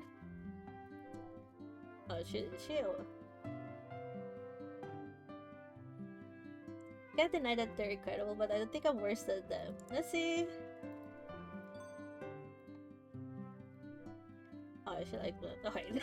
The longer answer is better. Executive key. I promise to work hard and slowly gain more experience working here. 公司 Working here? Yes. Oh, the confidence! Yes, I strongly believe I passed the interview. 你倒是信心满满。 You are certainly full of confidence. I shouldn't be too negative and full of self-doubt in front of an interviewer, but I also shouldn't be overly confident. I'm no longer filled with nervousness. I calmly meet Victoria's gaze, not wanting to miss an expression that might cross her face, even for a second. But nothing comes. She's as expressionless as always. 回去等通知吧。 Head home and wait for a response. Okay, I'm heading out. Goodbye, Executive G. We don't even know if she's CEO. 再 Bye. 见。 But she never did say she isn't. I feel more relaxed coming out of the restroom than when the interview had ended. Perhaps the nervousness in my heart had dissipated after seeing Victoria's nice side. I checked the time. I still have a few minutes until lunch. I plan on cooking a simple meal before relaxing for the rest of the day. Are we not gonna meet with Iron? Or is it not today? The walls in my apartment building aren't terribly thin, but even so, I can hear two women bickering from the hallway. One voice is calm, while the other is sharp and piercing. Both voices sound vaguely familiar. Are my neighbors arguing with each other? I approach my front door, the voices grow louder and louder. I finally realize that the voices are coming from inside my home. Nick's door is slightly ajar. It seemed as though she was waiting for me. She peeks out from behind her door once she hears the sound of my footsteps. What happened? Nix looks at me with a puzzled look. 姐姐，你家里有人在吵架， Cheche, two people are arguing inside your home. 发生什么了吗？危不危险？你要不要先来我家避一避？ Did something happen? Are you in danger? Why don't you stay at my place for now? I have no idea. Let me go take a look. 要我陪你一起吗？如果有什么危险的话，我也好保护你。 Want me to come with you? I can protect you if something goes wrong. I'm worried there might be a thief in my apartment. I don't want Nix to be in any danger, so I shake my head no, refusing her offer. I tell her to wait outside and call the police if anything happens. I enter my apartment and find my home in a complete mess. Hello? You're so scary. Why are you so mean? It's Phoenix and Belle. I guess that's Belle. Isn't that Belle's voice? I look at the shorter girl, astonished. The words really did come out of her mouth. She's cute. She can speak and transform into human. What's going on? Nonsense. Nonsense. Who is acting the most scandalously? I can't understand you, Meow. Can you speak normally? Suddenly, a sound comes from outside the door. It's just like Nix bumped into something. What happened? I turn around, noticing a serious expression I've never seen from her before. Huh? Does she know? It quickly vanishes and a smile is back on her face in no time. 没什么，看起来不需要我帮忙，我还有点事儿，我就先回去啦。 Nothing. Seems like you don't need my help. I'm pretty busy, so I'm heading back to my apartment, Jeje. Okay, bye. 拜拜 Does she know? 下次见啦。 Bye, see you next time. I return to the living room after saying goodbye to Nix. Belle is staring viciously at the woman in front of her, struggling to maintain a relaxed composure. And as for the other woman, well, she's no stranger either. It's the one who saved me from that car crash, Phoenix. Belle, and Phoenix? Upon hearing my voice, Phoenix glances at me. Yeah, beware! The creature before thee is a cat demon of 1,000 years. Shun it, for it shall bring thee only calamity. Oh, she's not the voice you're referring to? You mean Belle? Phoenix nods. It's a cat demon. My suspicions from earlier this morning are confirmed. I let out a sigh of relief. Phoenix, what are you doing here? Didn't you say you were secluding yourself for cultivation? Seclude? Cultivation? These are terms from hundreds of years ago. I can't believe people are still using them.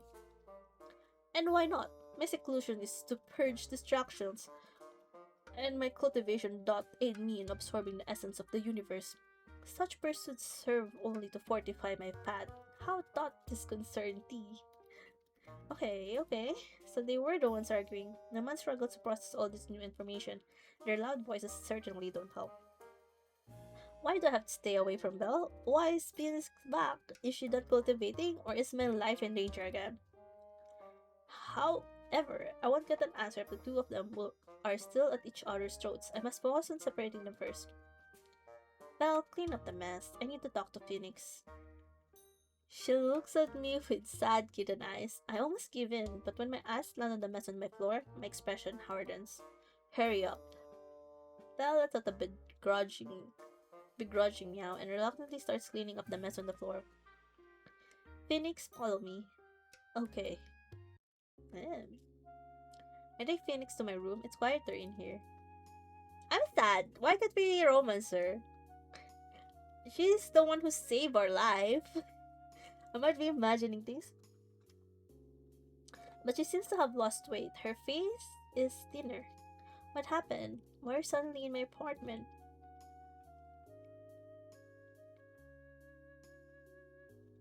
As of this day, my spiritual powers gravely diminish.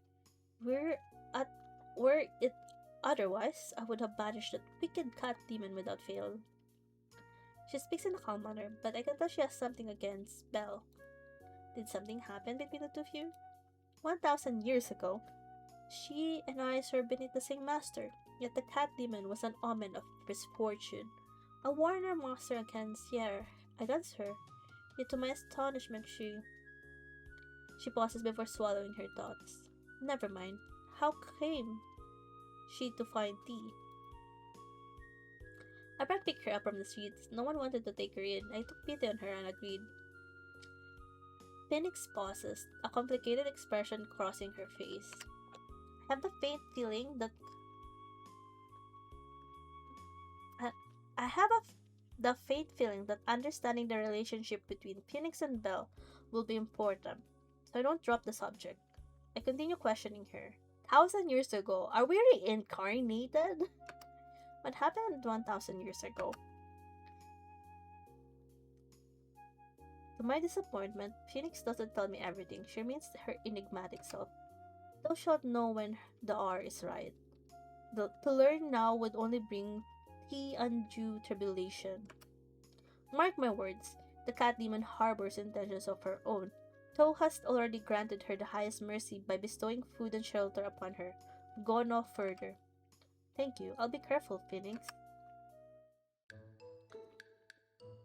I speak alone with Belle after ending my conversation with Phoenix. What happened between the two of you?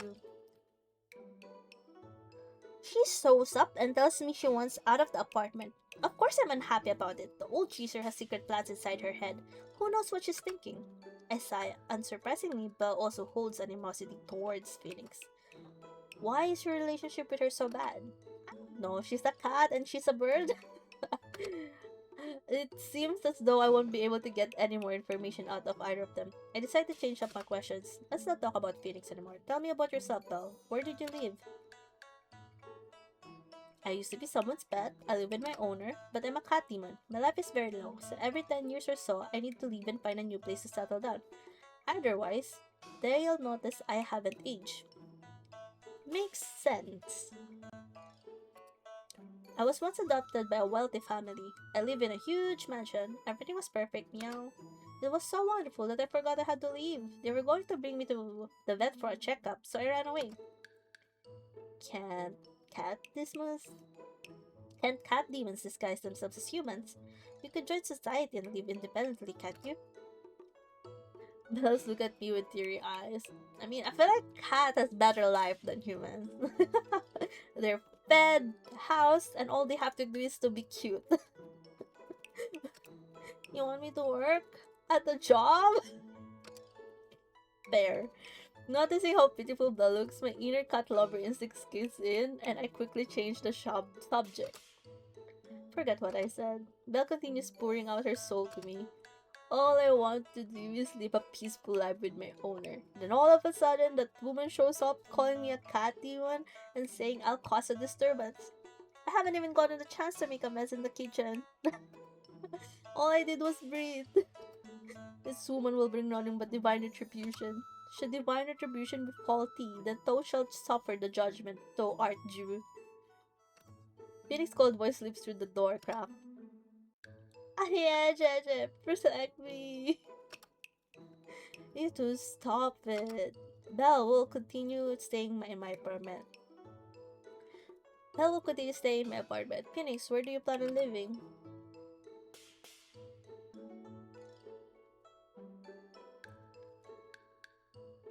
I must trespass upon the comfortable dwelling and reside here for a time. I must shield thee from impending doom and lift the curse that hath befallen thee.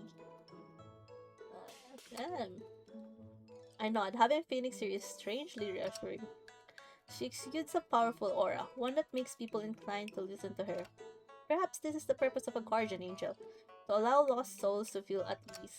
Talking with her has helped me calm down. I no longer feel as frantic. Now that I think about it, I haven't properly thanked her for saving me. I open my mouth when Belle interrupts, shouting, I disagree.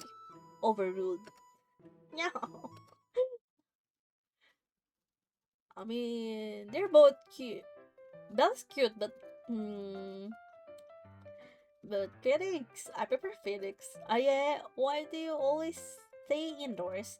You need to go outside. Otherwise, you'll never find your perfect girl. Your neighbor is Nixie is the perfect candidate. How about you get to know her some more? How many bobas did she bribe you with? She didn't bribe me, I just care about you. Oh yeah, Phoenix said that you can only have one soulmate? We can't have a harem? Boo! I have two, or not even a harem. I have two hands. I can hold two girls, surely. How many? Okay. Oh, okay. I think I met all the love interest. There's only 4. Make sure to concentrate on one person, the emphasis. At the end of the day, you can only pick one person, even if you have feelings for multiple. Damn. No harem route, I see. I silently acknowledge Belle's words. I don't want a love that's like fast food. I want someone who understands me, someone I can trust. Not gonna lie, I haven't really locked in to who I want a romance. Though I think Nixie is the below option for me. Like, I like childhood friends, but she kinda creeps me out. I want someone who sees me as special, irreplaceable, unique, and I'll treat her the same way. I got it. Thanks, Belle. You're welcome. I hope you bring your girlfriend home soon. Imagine bringing my girlfriend in and see two beautiful women already inside my house. I don't know how to start explaining that.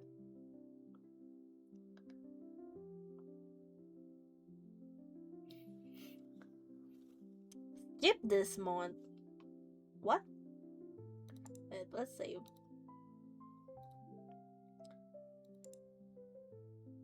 Oh, we can view the affection here. Oh, I messed up with Eleanor. I have more with Nyx right now. What's the hidden? What does this mean? What's hidden?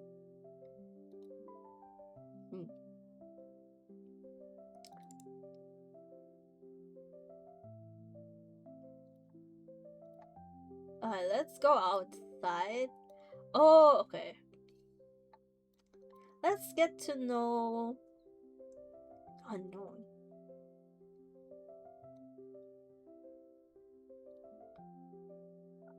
So far I'm leaning in on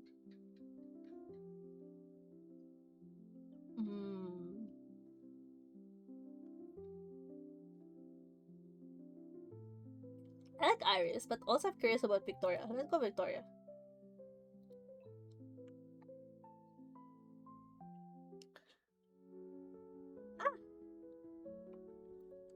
I jolt up abruptly in my bed, the terrifying nightmare haunting me like a ghost. I'm unable to escape the lingering fear it brought me. An eerie stillness hangs over my apartment. The silence is unsettling. Phoenix, an early riser, is still asleep, not to mention Belle, who shares a sleep schedule with people my age. I rarely have free time in the morning. I don't want to get out of bed yet, so I lie back down. I have a few books downloaded in my phone that I haven't had time to read. I plan on flipping through a couple pages, hoping sleep overtakes me once more. However, things don't go as planned. The words seem to be dancing across my screen, prancing before my very eyes. I'm more awake than ever for some reason. This sea of words has energized me. I'm no longer sleepy. After 15 minutes, I admit defeat and get up. I can't fall asleep. What should I do so early in the morning? Now that I think about it, Phoenix always goes for a stroll. I'll take a page out of her book and get some exercise. There's a park nearby, which is pretty convenient. Sure enough, the park is almost empty in the morning. After all, the world is still asleep. The fresh air fills my lungs. A gentle breeze brush brushes past my face, washing away the lingering fear from my nightmare. The nervousness and anxiety fades. My steps feel lighter. Before I know it, I find myself transitioning from a slow walk to a light jog. I follow the path through the dense trees. The lush branches over my head are like green roof enveloping me. My sight is filled with a lively green. As I'm savoring the scenery and enjoying the calm, I hear the sound of faint footsteps behind me. Oh,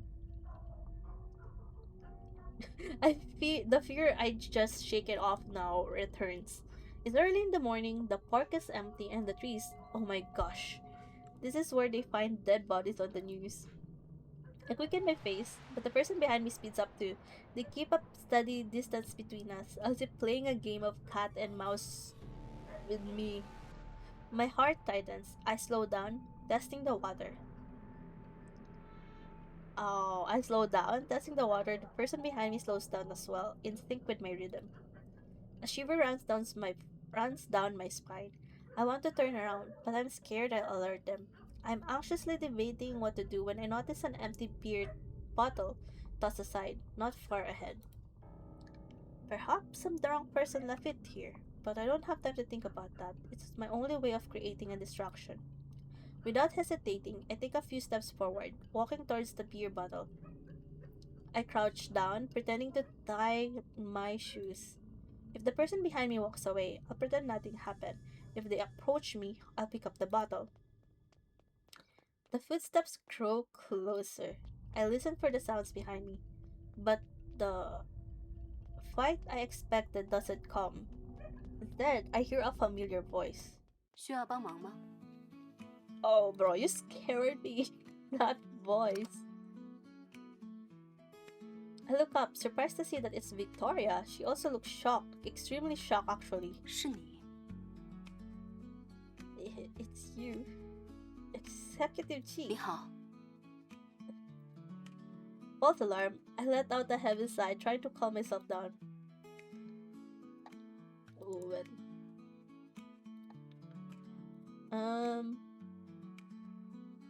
Should I just... Huh. She did it like that. Okay. Alright then. Oh. Good morning. Yes, 早。 good morning. 你刚刚抬起头的时候，似乎有些紧张。 You seem nervous when you look up. I won't admit I was being overly paranoid, but after some consideration, I decided to tell her the truth. I thought someone was following me.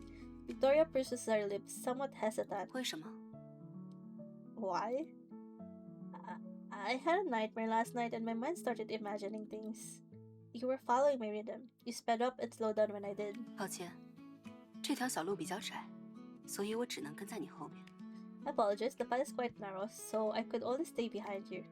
Even though she doesn't say it outright, I said she found my running speed too slow. Why else would she speed up when I did? Now I feel super awkward about the entire situation. Sorry, I misunderstood the situation. Victoria nods. She doesn't seem to be 你 offended. 做的没错， You did the right 防患 thing. 于未然的安全意识 It's good that 值 you're 得称赞。 cautious and actively keeping yourself safe. She noticed how nervous I still am and asked 还 concerned, 害怕吗？ Are you still scared?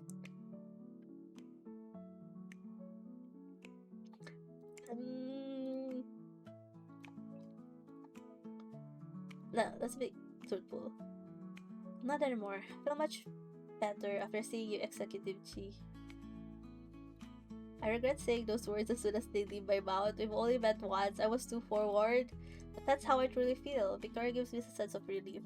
I was in such a frenzy that seeing any familiar face would comforted me. Victoria softly hums. 还继续跑吗？ Are you going to continue your run? Of course. After a brief exchange, we continue running, one of us in front and the other behind. Victoria seems calm, but I feel a little uneasy. Perhaps it's because of the heavy silence between us. Executive, 跑步的时候不要说话， you 气 shouldn't 息会 talk 乱。 while running. It'll affect your breathing. Honestly, this doesn't even seem like a running clothes though. Oh, okay. Executive Chi is so disciplined even when running. She's so admirable. We follow the path and do 3 laps around the park until I inevitably give up. I lean over my hands on my knees, panting. Victoria also comes to our help. She turns around, noticing my exhausted state. She pauses before retrieving a beautifully wrapped chocolate bar from her bag. 吃吗？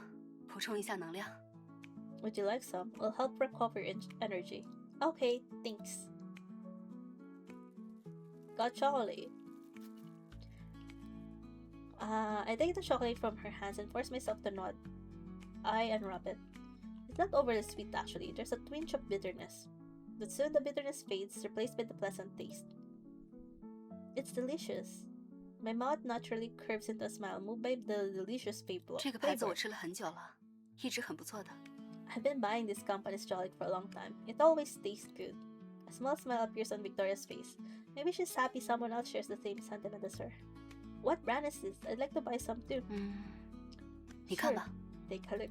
Victoria taps on her screen before pulling up the products page. I lean in and use my phone to take a picture. I plan on searching it up when I'm back home. 除了这个口味， Their matcha 我觉得 filled 他们 chocolate 家 is 抹 also 茶夹 quite 心的 good. 巧克力 You 也 can 不错 try it。if you're interested. Thank you, ma'am. I think I'm done running for the day. 好，你回去可以拉拉伸，会比较舒服。 Okay, I recommend you stretch after getting home. You'll feel better. Yes, thank you. It's almost 8 in the morning when I get back to my apartment. More and more people are on the streets now. The fear I'd felt earlier has been cleansed by my refreshing morning workout. I lazily stretch out my limbs. My chance encounter with Victoria reminds me of my interview at Huanyu. Did I pass? The sweet taste of chocolate still lingers in my mouth. I can't wait to see her again.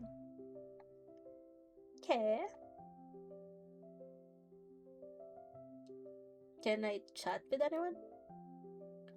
How work has been? You're so considerate. It's great. I love the work environment. Wait, did I already pass? What work are we talking about? I see. That's good. I knew you could do it.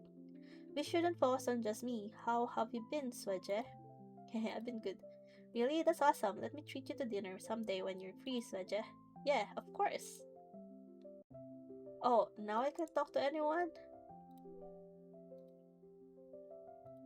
Did I already use it?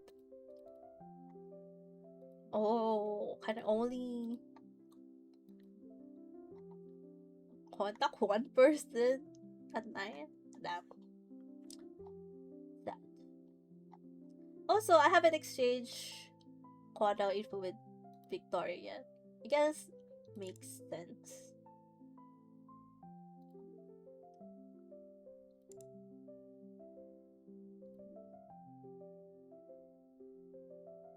What's this? Oh, okay. Yeah, I haven't missed anything yet.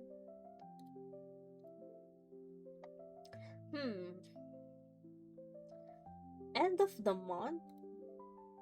Wait, does this mean September's just done with one date? I thought that I'll be at least like weekly. Okay, I don't think we can do anything.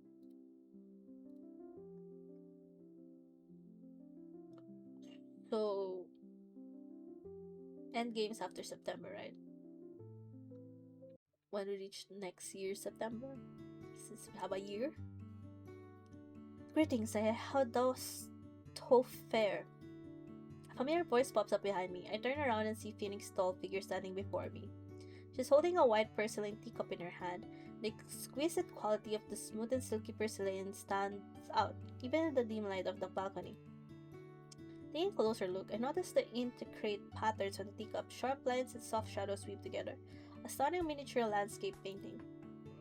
I absolutely certainly do not want a cup like this. My mom and I would have turned it into a family heirloom if I did. I certainly do not own a cup like this. Did you buy this? I asked, curious. Nay, it's this simply one I have grown accustomed to using. I brought it along as I shall be leaving here henceforth. I nod after hearing her answer, but I'm still unable to contain the question looming in my heart. I've been wondering, what should I do? She pauses, taken aback. I see, thou art troubled by thy fate. Thy past life was smooth and eventful, yet now, facing uncertain doom, thou findest thyself lost. Fret not, we shall persist and free thee of this most dreadful curse. Remain calm, Aya. No matter what may come, I swear upon mine own existence to protect thee. Phoenix, would that be too much pressure on you? My words surprised her. "'Tis my duty as thy guardian angel." I'm touched by the determination behind her words. I can't find the words to properly express my gratitude towards her. How about you and I date? Phoenix silently looks at me. Her aura under the night sky is serene and steadfast. A cold breeze brushes past me. All my worries recede like the tide. At least for now, I recall the discussion I just had with Phoenix and Belle. 30 minutes ago. I think that neighbor's pretty cool. Maybe she'll be our little Alias soulmate. I know exactly who she's talking about. I pause for a moment, unsure how to respond. Nixie and I have been friends for a long time. I can't start thinking about her that way just because of a curse. Weren't you listening to Phoenix? We'll break the curse as long as her feet and heart align with yours. Plus, she'll get a girlfriend who loves her. Isn't that a win-win situation? But she might not have feelings for me. She buys you boba every single day. I think you two are perfect match. Every single day? Damn. You can get a job if you want the boba that badly. You'll help contribute to the household expenses. If I may interject, that mentoring companion of thine, though from beyond the school, is a most excellent choice. Mentoring? Classmate? Wonder what on earth is this? I grumble internally. Oh dear, what kind of absurd matchmaking is this? I barely even know her. The suggestion is more absurd still. One mere cup of milk tea sways thy judgment. It was 3. Okay. Quickly change the subject before they can start bickering again. Is she referring to Eleanor or Iris? In any case, our top priority is finding my soulmate as soon as possible. Indeed. So, what should I do? What's this? Phoenix opens her palm where an old antique compass rests. The color has faded over time, marking its age. The needle at the center of the compass points towards an unknown direction. 1, 2, 3, 4. It has 4 constellations. I examine its mysterious nature carefully, yet I cannot understand what it means. Belle curiously leans in to take a look as well. After a moment, she takes a step back, frustrated. It seems she also has no idea what this means. This compass was bestowed upon me by mine own master. It aligns itself of its own accord, governed only by the tides of Thai destiny. Master, the head of the Yan family, the continuation of the Yan bloodline, had rested solely upon her shoulders. She cannot reveal herself, yet her heart doth weigh heavy with concern for thee. She entrusted me with this compass so that I may aid thee in thy journey. Really? It's such a shame. I left my old town at such a young age. I know nothing about my family. I can't believe there's still a Yan family head. I thought these roles only existed in fantasy novels. Now that I think about it, I really don't know much about my family. My parents rarely mentioned them either. Phoenix gestures for me to take the compass. I reluctantly hold it in my palm and flick the needle. Instead of snapping back to its original position, it begins to spin uncontrollably.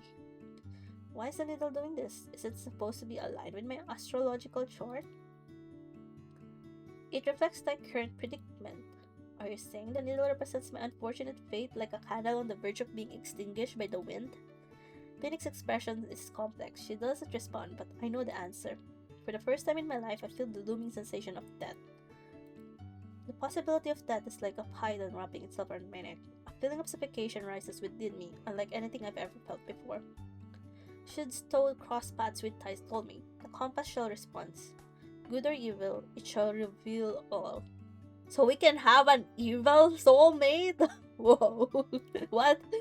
Phoenix Cowell explains the cruel reality I'm facing. In order to survive, I must improve my relationship with others. I'll have to rely on their feelings to continue living.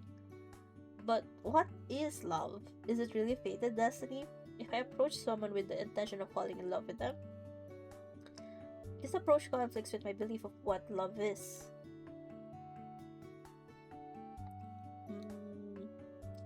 Can't do it. Is there another option? I'm so scared. Is there another option? You mentioned the family head. Can we ask her for help? Maybe there's another solution. This is the sole recourse she had revealed. Fate is cruel. Even the immortals struggle to defy against its threats. Strength enough to shake mountains would still fail to alter the course of thy destiny. How would my soulmate save me from death, though? Panic and fear overtake me like a tsunami. I'm drowning under these waves of emotions. Under the night sky, Ocean City remains lively. The lights are bright and the crowds are moving endlessly. In the narrow alleyways, bustling food stalls and thriving commercial streets, groups of people chat and strolls in every direction. Everyone's enjoying their ordinary day. But all of this seems so far away from me. My life is like an hourglass, counting down with every grain of sand. It was all so ordinary back then. I didn't expect to feel like this. I'm immersed in my own sadness, unable to escape from the misery that's consuming me. Phoenix can sense my inner turmoil. She silently stands to the side, only letting out a sigh once the tea runs cool. How first die hard? If I meet my soulmate, then great. If I don't, I'm not going to go against my morals just to survive. I guess this is my way of coping with everything. Phoenix smiles gently, and with a flick of her fingers, the cold tea becomes piping hot again. Why? Toh has not changed. That alone eases my own heart. I haven't changed. Humans are fickle, yet Toh alone does remain steadfast, even in such conflict. I'm struggling to wrap my head around her sentence, but I can tell she's trying to encourage me. I don't want Phoenix to worry, so I force myself to smile. The phone in my pocket rings. I pull out my phone. It's a text from an unknown number. The sender is Huanyun Technology. Dear Miss Aya, we are pleased to inform. Okay, I think we passed. The message makes my mood a lot better. At least that's one less problem I have to deal with. Huanyu accepted me. I texted my parents and Megan, letting them know the good news. My feelings leave after they congratulate me. Let's also text Iris. She's the one who recommended us. I shouldn't fall into despair worrying about what the future holds. I need to live in the present. I quickly compose myself and remember someone I must thank. Suche, I passed the interview. Thank you so much for the opportunity. I'd like to properly thank you sometime. Congratulations! You did this all by yourself. I didn't help much. Good luck at work. Oh, I like the music. Suche doesn't respond to the part where I mentioned wanting to properly thank her. I know she's busy, but I'm still a bit disappointed. Phoenix suddenly speaks. A career is challenging, and the tides are ever changing. Hold on to tie hard, and let not the world current sweep tea astray. Ah. Phoenix smiles one last time before returning to her room. I just finished cleaning up the guest room and changing the sheets. Bella settled to the storage room next to the guest room. I'd put her there to avoid yet another argument between her and Phoenix. I need to get my rest. I did clean the storage room, but there were still a couple items that hadn't moved out. For the past few days, I'd heard Belle rummaging through that stuff in there. After Phoenix returns to her room, Belle restlessly pops out and knocks over the porcelain cup Phoenix had left on the table, inspecting it like a thief. She uses something this incredible to drink tea? I've never seen a cup like this before. What? I look over, fixing the cup. I noticed 4 words engraved on the bottom. City private seal? That must be some city from thousands of years ago. The corners of my mouth twitch. No wonder the cup looks so old. It's an ancient relic. I carefully place it down, terrified of breaking it. The next day was the Saturday. Megan was over the moon once I told her about getting accepted into Hanyu and gleefully encouraged me to go out and celebrate. I've been miserable because of my soulmate problems, but it'd be nice to forget about those worries and enjoy a night with my friends. I immediately began discussing the details with Megan. Let's get BBQ. We can go to that place you like. Sure, I've been craving their drinks. Why don't we invite Cassidy? She's been in a bad one recently, so maybe she'll cheer up if we invite her. The more the merrier. Cassidy might not enjoy events with so many people, but I should still ask. I opened Instagram and sent her a message. Are you free to dinner? Wanna grab dinner with me and Megan? Where should we go? The barbecue place we've been to before. Sure. Oh, but I have a question, Aya. Remember my sister? She saw the message you just sent and was quite interested in this dinner. Your sister, Eleanor. Can she tag along? It's fine if you say no. Of course, the more the merrier. 严同学， Hi! Cassidy and Laura studied together outside the barbecue shop. Good luck at work, Aya. Cassidy purses her lips, somewhat reserved. Perhaps she's nervous around this many people. 恭喜你入职，严同学。 Congrats on the internship, Aya. She seems more preppy this time. Eleanor, however, greets me candidly. Thank you for coming to support me. Order whatever you like, it's on me. Mel and Eleanor are the only ones who haven't met yet. Luckily, both of them are friendly. After introducing them to each other, they quickly start chatting. Our order arrives almost immediately. The smoke from the meat fills the air, blurring the boundaries between us. Let's make a toast. Congratulations to Aya for passing her interview at Huanyu and for taking her first step in the workforce. Thanks. Everyone loops their chopsticks, getting ready to dig in. Megan carefully inspects Eleanor and Cassidy's faces. Honestly, I kinda want some new bread. No. You two look the exact same, but your vibes are completely different. Twins always look similar. Honestly, I didn't notice that at first. 其实小时候经常有人把我们弄混呢，不过长大后，我和小刘的穿搭风格逐渐不同，看起来就没那么相似了吧？ Wait, is her hair actually short though? So was she just wearing extensions when she was pretending to be Cassidy for that ponytail? But she actually has short hair? Ooh. But after growing up, haha, people always got us confused when we were kids, but after growing up, Cass and I started dressing differently. We don't look that alike anymore, do we? I'm so jealous. I'm so jealous. I wish I had someone who looked like me that would attend class and take my exams. Mood. It's convenient, isn't it? Wait a second. How did the conversation get here? Ahem. I glance at Eleanor as if sensing my gaze. She smiles amused before changing the subject. 还好吧，双胞胎还是有很多地方不一样的。我们擅长的东西不同，爱好不同，平常关注的事物也不同。 It's alright, twins can be quite different in many regards. We have different talents, different hobbies. We pay attention to different things too. 像我在学校的时候就很专心，小刘不一样，他还会经常关心同学的状态呢。 I'm always attentive in class, but Cass is different. She cares about her classmates a lot. What? Cassidy? Ahem, Eleanor, that's enough. Cassidy blushes as she dips her head, flipping the meat. Eleanor ignores her protest, her grin growing wider. 对啊，在家的时候经常提起一个叫秀珠的同学，我还想是谁呢？沾颜同学的光，今天正好来见一见。 Ayo. Yeah, she always talks about classmate named Megan at home. I kept wondering who it was, and when Aya invited me, I thought it was the perfect opportunity to find out. Really? Playing matchmaker, you know. Megan probably embarrasses and move her chopsticks in ages. The oil sizzles. Eleanor slowly turns her head and winks at me, whispering, 哎呀，氛围真好呢。 Oh my, isn't the atmosphere nice? Is it? We laugh and continue talking. Before long, the table full of meat and vegetable turns empty. I'm full. This place is delicious. Of course, I knew you'd love it. It's rare that so many of us are hanging out together, and it'd be a shame if we all went home now. Why don't we go karaoke? Cassidy's expression is complicated. She's never enjoyed such noisy scenes. Eleanor appears by my side, winking at me with a smile on her face. 今天就算了吧，我还有点事想要和他单独聊聊。 Maybe another time. There's something I'd like to talk to Aya about. Oh, are you saying something that we can't overhear? Megan's eyes filled with excitement at the prospect of a gossip. Her eyes dart back and forth between me and Eleanor. She grins, dragging Cassidy along with her. Megan? Okay, you two can talk. Cassidy are leaving. Let's hang out sometime soon. The two disappeared in the distance. 走的还真是干脆呢。 And they left just like that.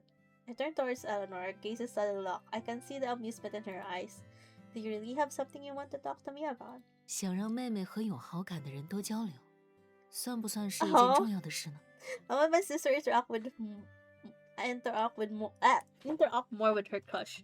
Is that considered important? So considerate. Good job. I just don't want to interrupt their 只是不想 two-person 打扰某 world. 些人的二人世界而已。 It's rare 毕 for 竟小 Cass 刘 to 难得 catch 有 the 点开 hints. 窍的迹象呢。不好意思，又见你的光了。 Sorry for using you 同学。 again. I mean, you can use me. I can't believe it. Eleanor seems like the type of person who only cares about her studies, but she actually worries about her sister's love life. She gestures towards me with a brilliant, graceful sparkle in her eyes. 只剩我们两个了。 It's just the two of us. 闲来无 Want 事。 to walk around? Sure. I need to walk off that meal anyways. The evening street buzzes with activity. We traverse through the crowd, our shoulders pressed together. Around us are small food stalls, the air filled with delicious aroma. We talk about everything from classes at school to our own interests. Regardless of the topic, I can always get a sympathetic response from her. A sort of deja vu hits me like I'm in a dream. I trip over my own feet. Eleanor moves quickly, pulling me up. The gap between us closes. Whoa. If I lifted my head, I would be touching her cheek. Is there a CG? The sun's remaining rays pass through the trees, illuminating her face. In an instant, the warmth seems to transform into a raging storm. I almost believe she was hugging me. The shadows melt into tears, meandering down her face. It's the most depressing, melancholic expression I've seen. I can't help but shiver. What's happening?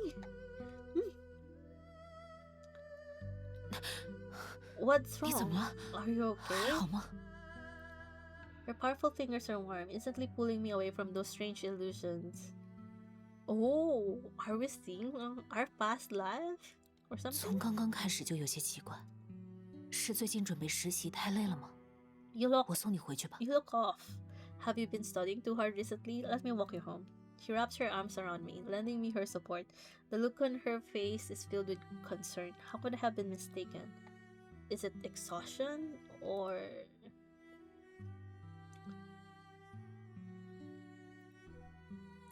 Speak your mind. Eleanor, have we met before? Phoenix says I have to find my soulmate.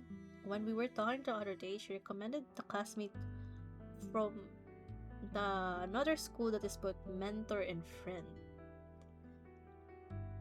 Oh, from another school. Okay. She is from another school. The mysterious feeling I had just now interweaves with those words from my memory, sending a ripple through my heart. The leaves rustle in the brisk wind. On the streets, the chatter and laughter of pedestrians ebb and flow, never ceasing. We, on the other hand, are staring quietly into each other's eyes, as if we're the only people in this world. 如果见过，我一定不会忘记你的。 If we have, I wouldn't have forgotten. The dusky haze silently envelopes us. It's getting late, our surroundings have been deep in a shade of twilight. Eleanor's eyes engulf me. It's almost as if it was long time ago, a scene like this occurred in this universe. I and an old friend had been lost in each other's gaze. Why was she so calm when answering my question? Maybe I'm not imagining the sense of familiarity. Or maybe the person in front of me is the exact same, carrying a secret along with her. Sorry, I don't know why I asked that.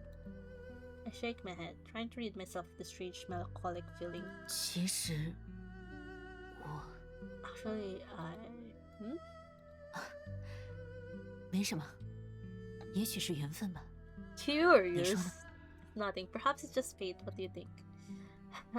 Maybe it is. I awkwardly chuckle. 天晚了， It's getting late. We 回去 should 吧。 head back. Thankfully, she doesn't bring up the subject again. Her fingertips brush against my hand, though I don't know whether or not it was intentional. I suddenly am overcome with the urge to hold her hand. The sensation of muscle memory leaves me somewhat terrified. Okay. Curious.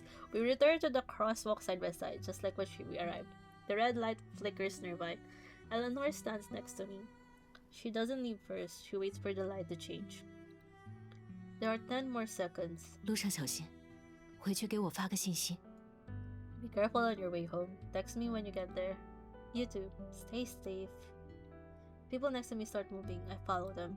I suddenly hear someone call my name. I instinctively turn around. Aye, what's wrong? We're only a few steps away from one another, but Eleanor's voice is drowned out by the crowd. I can only see her lips move. But I can't stop. I have to continue down the crosswalk, walking further and further away. What is she saying? No! Ever since that lunch, I've been repeatedly having this sense of deja vu. It lingers in my mind like an unending fog. Destiny, if such a thing exists, then what have my experiences in life meant? My troubles, my sorrows, and my endless stream of thoughts, or were they all destined to happen at this moment?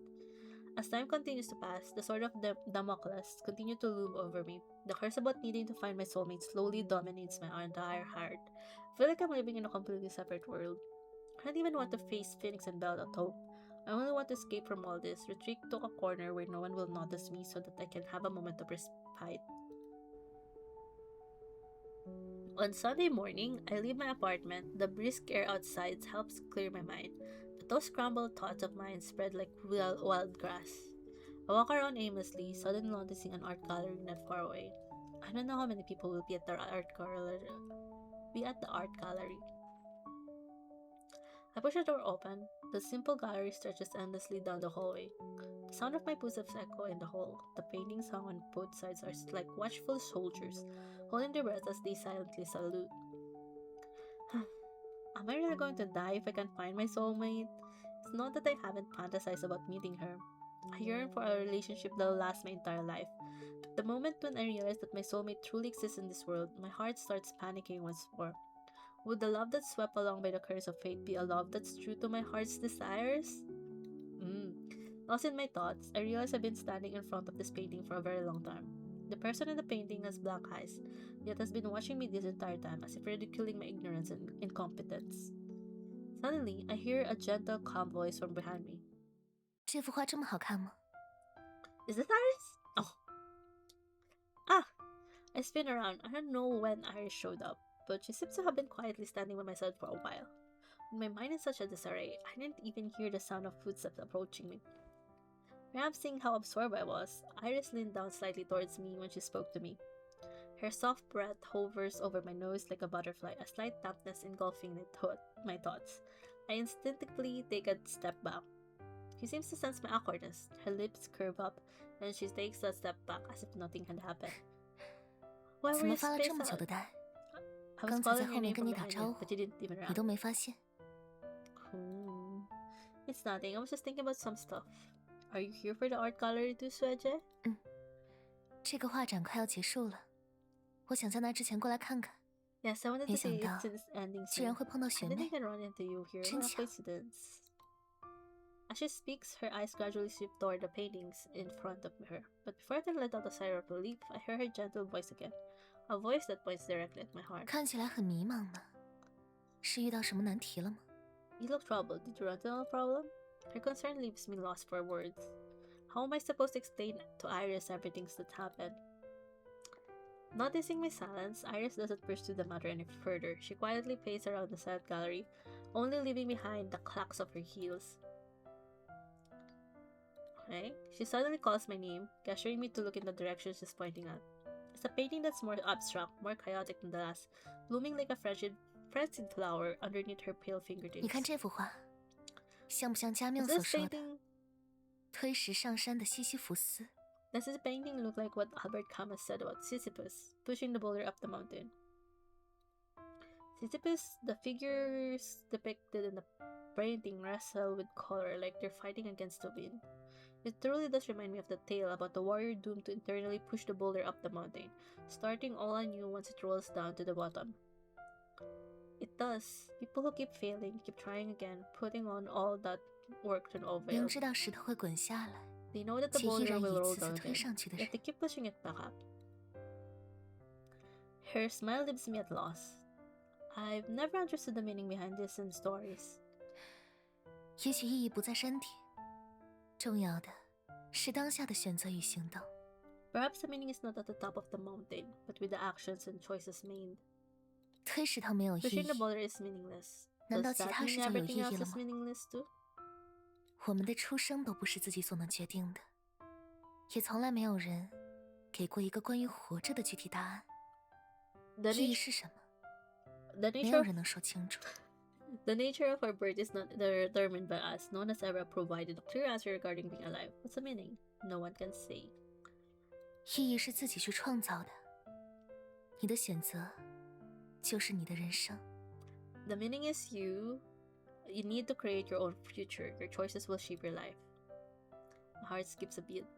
My choices? Regardless of what I choose this year, will I have my own story, my own ending? She chuckles as I fall silent. She approaches me, tucking a stray strand of hair behind my ear. 有时感到迷茫，其实是因为你太努力，太认真了。 Sometimes when you feel perplexed, it's because you've worked too hard. You're too 一时 serious. 半会儿找不到答案，也没关系。 It's alright if you don't answer immediately. The person who is usually quite lively at the student council is now whispering comforting words into my ears, leaving me dazed. Have you felt something similar before, Swedge? This time, I'm gonna try not to save Scum and just let my choices lead me to whoever. Except for the dates. Because I think I might... Actually, I kind of like Eleanor now. She seems so cool. She pauses for a moment. But I also like Victoria. Iris isn't bad too. It's just Nyx, really, that I'm hesitant with. She pauses for a moment. I seem to hear her sigh. 人都有迷茫的时候， Everyone feels 不是 that 吗？ way at some point, don't they? She doesn't directly answer my question, instead providing me with a roundabout response. Swedge. 别担心，你很优秀。我相信，这些小小的迷茫不会困住你。 Don't 也许事情很快就会迎来好的转机呢。 worry, you're very talented. I trust that this brief moment of trouble would stop you. Perhaps things will take a turn for the better soon. 如果你愿意，感到迷茫的时候，随时可以来找我。 If you want, you can come and talk to me whenever you feel 当 this 然 way.，Of course. 也不只是遇到问题的时候， You can also 平时 feel 没事 free 的 to reach 话 out to me when you're 也欢迎 bored. 来找我。 She's the same Iris as usual, considerate and sweet. But the fact that we're standing in this empty, quiet gallery makes it seem like we're completely isolated from the entire world. It warms my heart. This is the first time someone has touched my heart recently. I can't help but sniffle. Okay, thank you, Swedge. Most of the gloominess that had built up over the past few days dissipates. I look at Iris, beaming.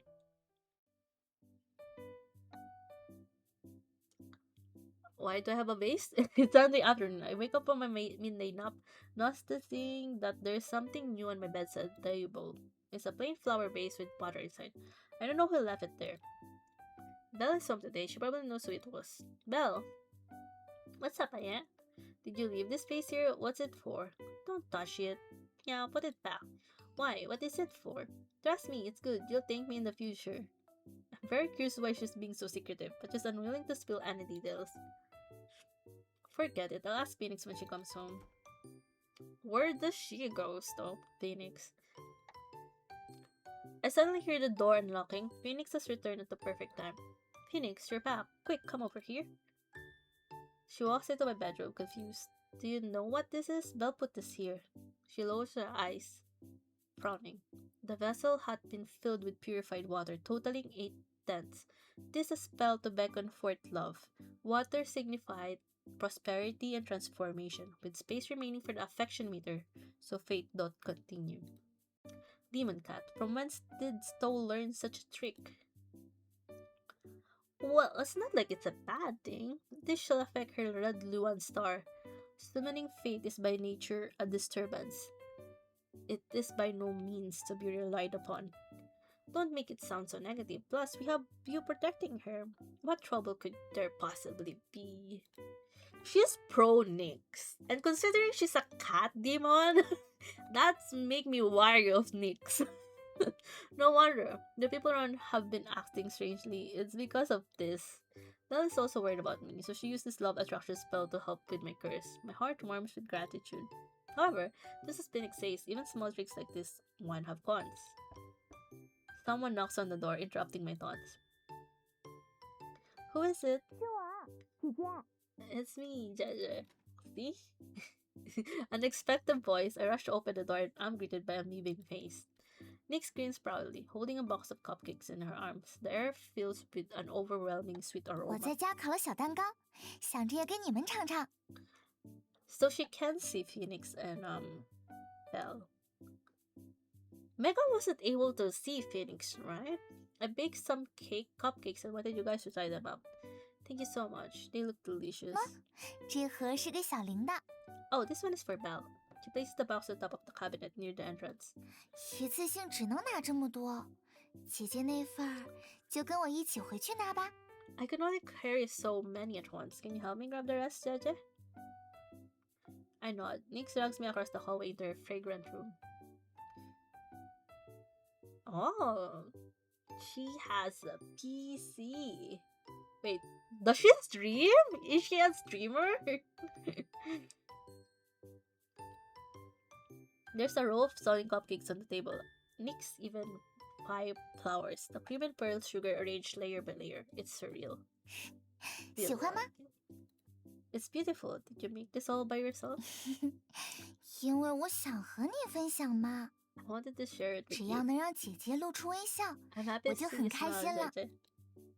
She brings over 2 cups of black tea and then pulls me over to sit on the couch. She puts on a movie.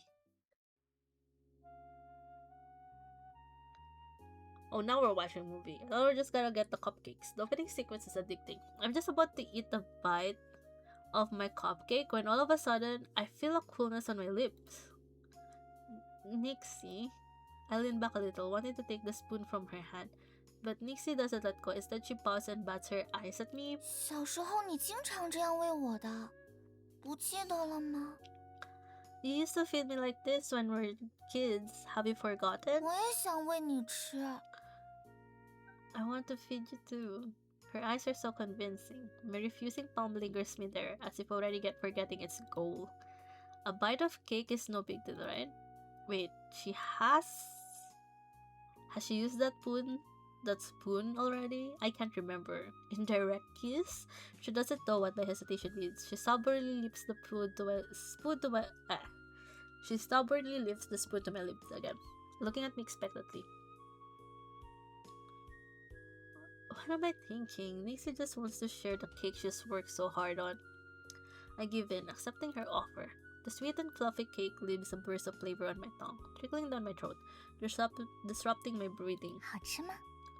Does it taste good? Nix is still in front of me, her delicate face shining brighter than I remember, more aggressive than usual. Nix stares at me, her gaze overly attentive, as if she's licking her prey. I feel my skin beginning to burn. A chill runs down my spine. It's delicious. You're incredible, Nixie. Satisfied, she turns her attention back to the movie and the afternoon tea. This is an art house film. The protagonist is an unremarkable-looking instigator who is secretly quite shrewd. He never commits any crimes personally, but instigates others too. He hovers between right and wrong, believing that he's hidden himself well enough so that no one would find out. But in the end, his crimes are exposed. He has nowhere else to go. He leaves a gun to his forehead, ending his life. Man. While the movie's still playing, Nix rests her head on my shoulder. 姐姐， What's wrong?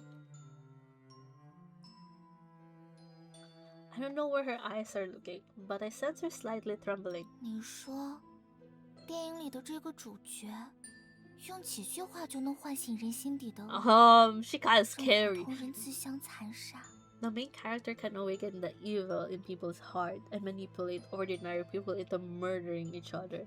无论用什么理由开脱，都掩盖不了主角罪大恶极的事实，对吧？ Regardless of why, it still doesn't hide the fact that she is reprehensible, right? This is obvious, but for some reason I don't answer immediately. Perhaps the film is a unique perspective has let me view it on the hidden shadows within the dialogue, offering me a glimpse of into the dark mind of the protagonist. So I hesitate.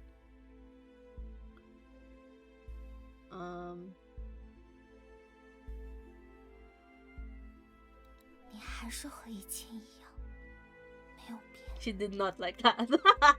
Well, I don't really plan on you, girl. You haven't changed. She mutters to herself. Her volume is low, so I don't hear her clearly. What did you say? 没什么，不愧是姐姐。 As expected of you, JJ.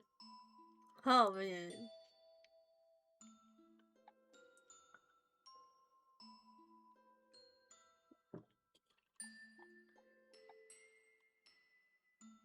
But yeah, isn't it?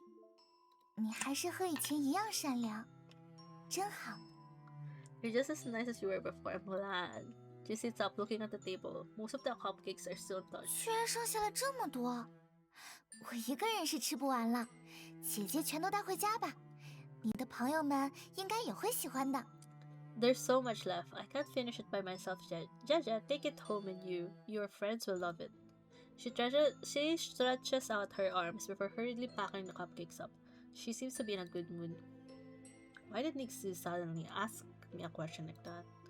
It's just a regular art house film, and like many other stories that have already been told, the evil characters have their own sorrows, blurring the line between love and hate. Why did Nix ask me that question in such a serious tone after we finished the movie? What answer was she expecting? What has she gone through in the years we've been apart? While these thoughts are brewing in my mind, Nix has already finished packing up the cupcakes. She hands me the box. 好啦，可以把这些带回去了。 Okay, 还是说， you can take this home, 姐 or 姐想要留在这里，和我共进晚餐呢？ do you plan on staying here for dinner as well, Jeje? Thanks for the invite, Nixie, but I'm full after eating your cupcakes. She's too tatted at baking. I eat so many cupcakes without realizing it. I no longer have room in my stomach for dinner. I'm still deep in thought when Nix gently pokes my tummy. I stiffen. She naturally withdraws her hand, grinning at me as if nothing had happened. 好吧，那就不留你了，改 Okay, 天再一起玩哦。 I won't keep you any longer. Let's hang out another day. I only live a few steps away, but Nix insists upon walking me to my door. Before I close it, I notice that Nix hasn't turned to leave. She watches me. Her red eyes filled with endless unsaid emotions. What is she looking at? Is she really looking at me? 再见，姐姐。 Goodbye, Cheche. So she really is the Yana Repcho. Through the crack in the door, I see her lips curl into a smile. Her canines peeking out. Bye, Nixie. And the cat demon votes for her. The door clicks shut, severing our connection. The TV's on at the home as well. Phoenix and Belle are sitting in the living room, safe and sound. I place on the box of cupcakes, noticing Phoenix frown.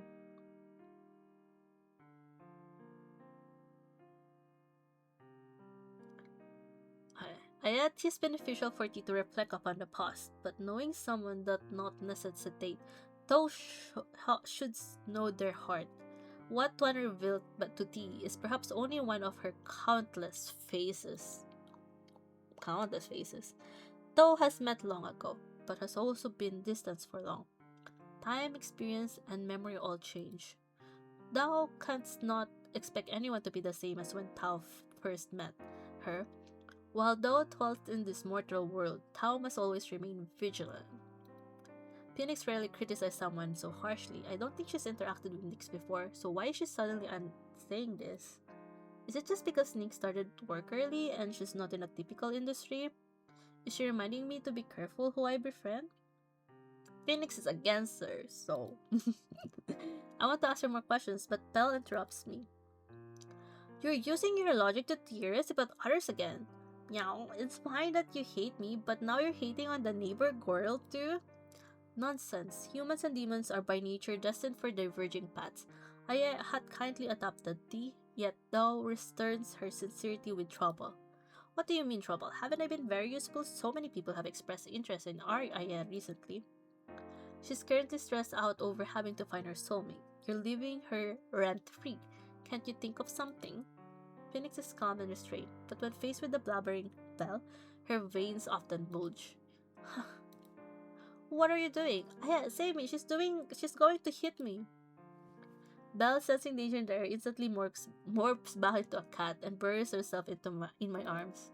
Phoenix stares at her, her fists clenched tightly. I feel like the second I let go of Belle is the moment she'll face great misfortune. Alright, both of you have been working hard to help me, I got it.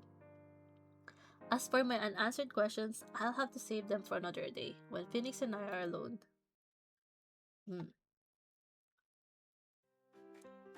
I stand outside Huanyu's office building, looking up at this towering skyscraper in front of me. I try to pump myself up, practicing my smile one more time using my reflection. Hi, Chichi, thanks for the hydrate. I calmly walk through the revolving doors.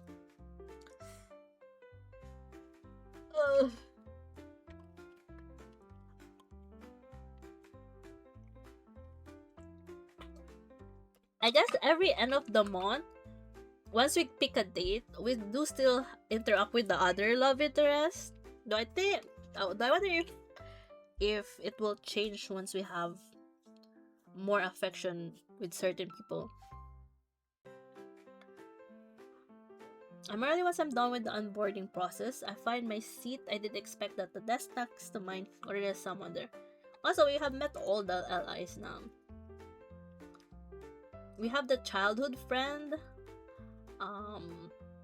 the person that's the same age as ours but in the different school, our senpai in the student council, and a much older woman that we're working for. Honestly, I was gearing up for this too, but the scene with Eleanor kind of changes it. Also, I kind of like her. She's so cool. She's cool. So, Nixie makes me uncomfortable. I'm early once I'm done with onboarding process. I find my seat. I didn't expect that the desk next to mine already has someone there. All great options, right? But apparently you can't have harem route.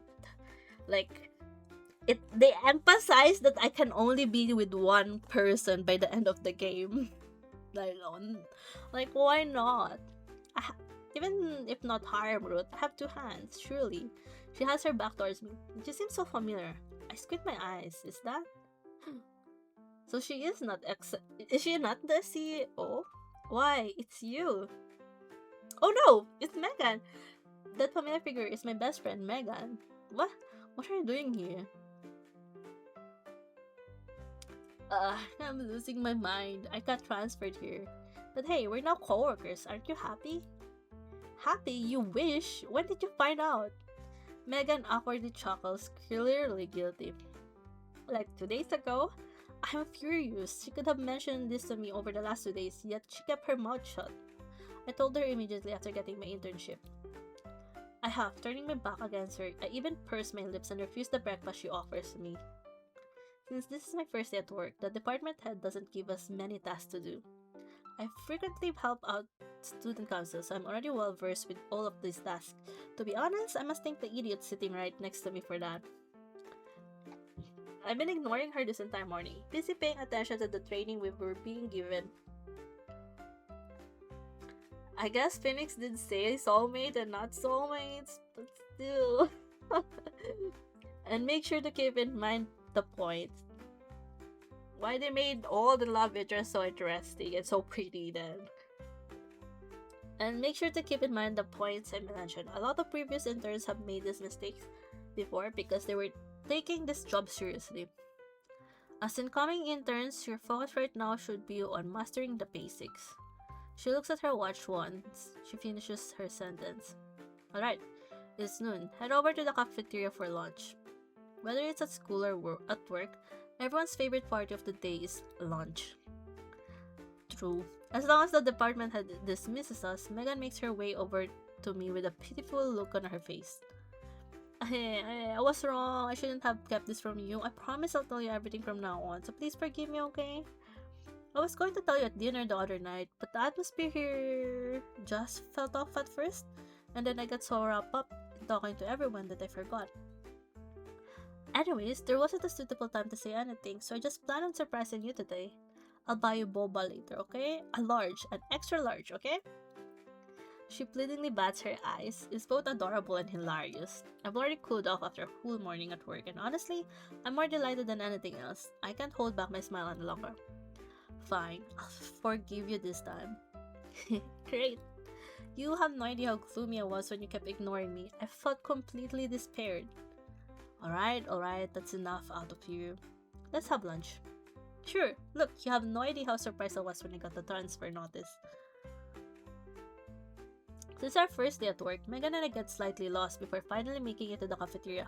Almost all the seats are taken. They're all taken? They look empty to me. There's only a few empty chairs in the corner. We have no choice but to put our bags down on a table near the window and get in line for lunch. They're quite secure there, just leaving their stuff on the table. A small commotion breaks out in front of us while we're in line. Who's that? I don't know, but she's gorgeous. Aren't all the interns already here? How is there still someone new?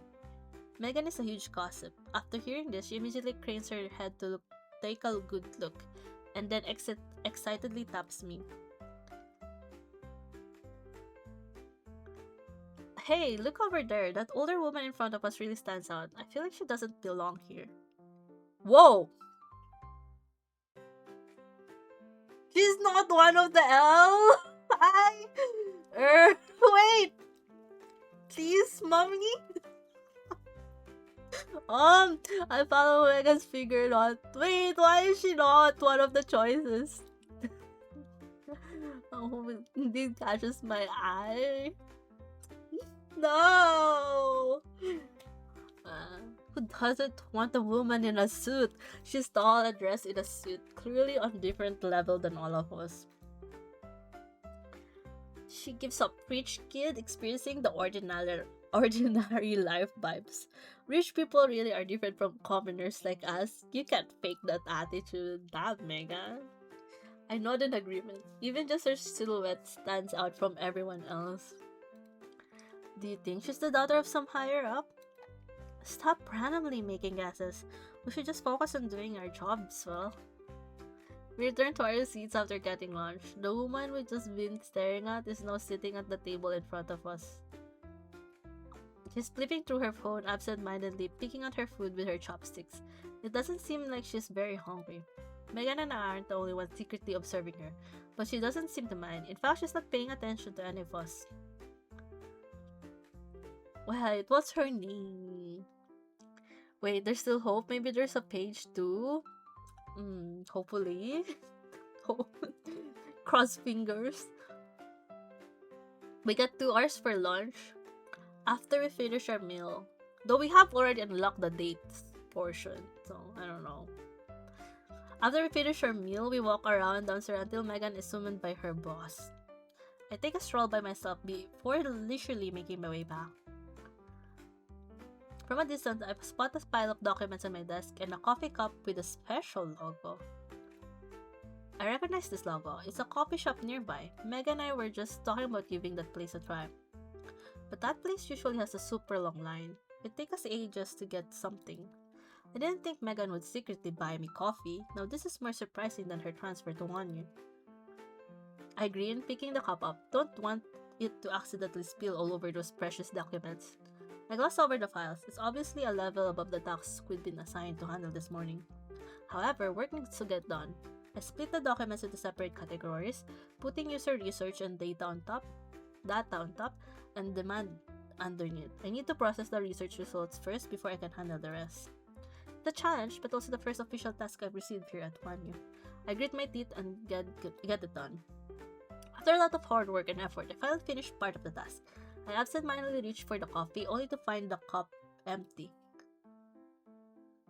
Is this the life of a corporate drone? I see a billion empty coffee cups and late nights in my future. Oh! 2 people suddenly entered the room as I mope about. It's Executive Chi, the woman at my interview the other day, and the other woman is the older woman Megan and I saw in the cafeteria.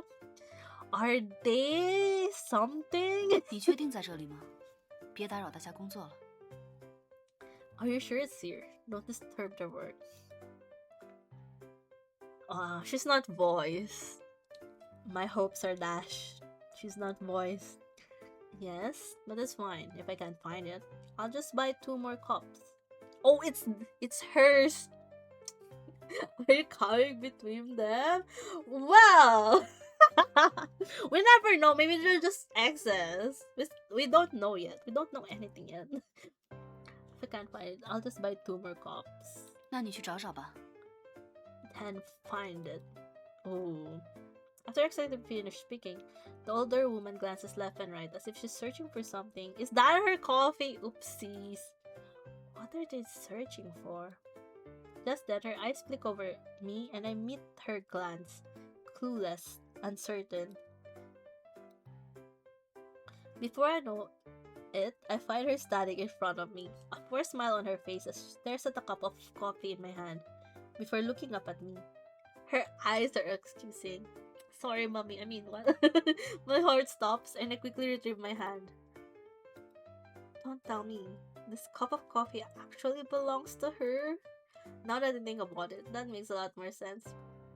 Megan and I weren't apart for long. How could she possibly have the time to buy me coffee?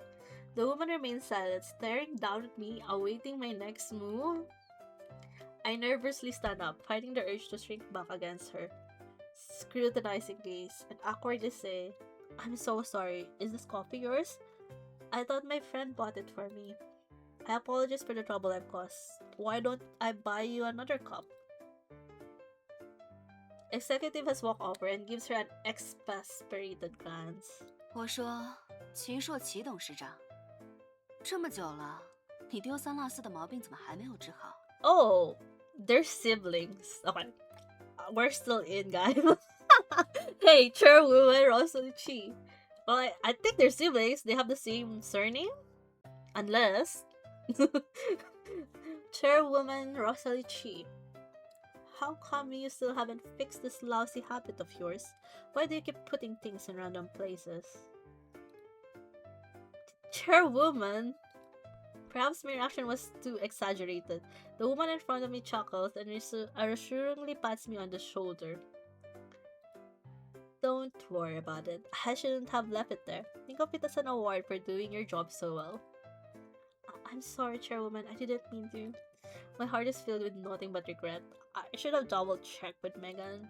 Now I've finished the Chairwoman's coffee on my first day at work. Who would have possibly believed that story? 没关系，不会怪你的，不要紧张。 It's okay, we're not mad at you. Relax.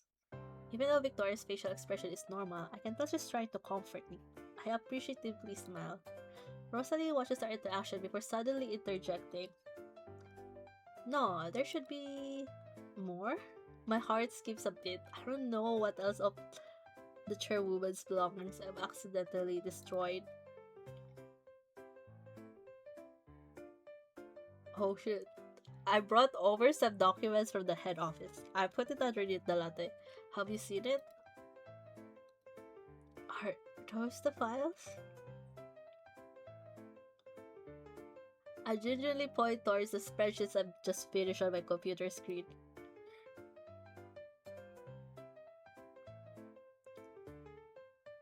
Nah, I'm doing her work for her. Rosalie's light-hearted gaze suddenly freezes. She walks around me and stares at the results I've compiled, squinting. Her serious expression sends goosebumps down my spine. Imagine if I made a mistake, though. Oh, yes, it's this. Did you finish it already? Sorry, I thought our department was responsible for it. I can't tell what she's thinking at all, so I awkwardly chime in. This was indeed meant for your department, but something unexpected has happened. Why don't you come with me for a second? Oh no, is it confidential? Can I really refuse? I balance the pros and cons, deciding to face this terrible misunderstanding head on. Okay. She starts walking before I can even answer.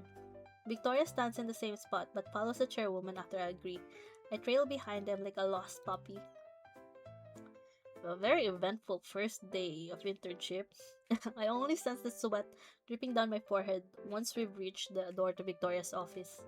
My breath hitches, even though Rosalie is smiling and reassuring me that everything is fine. Her sharp eyes make me want to hide underneath the desk. Victoria gently shuts the door to the office. The soft clicking sounds like an anvil has dropped right on my head.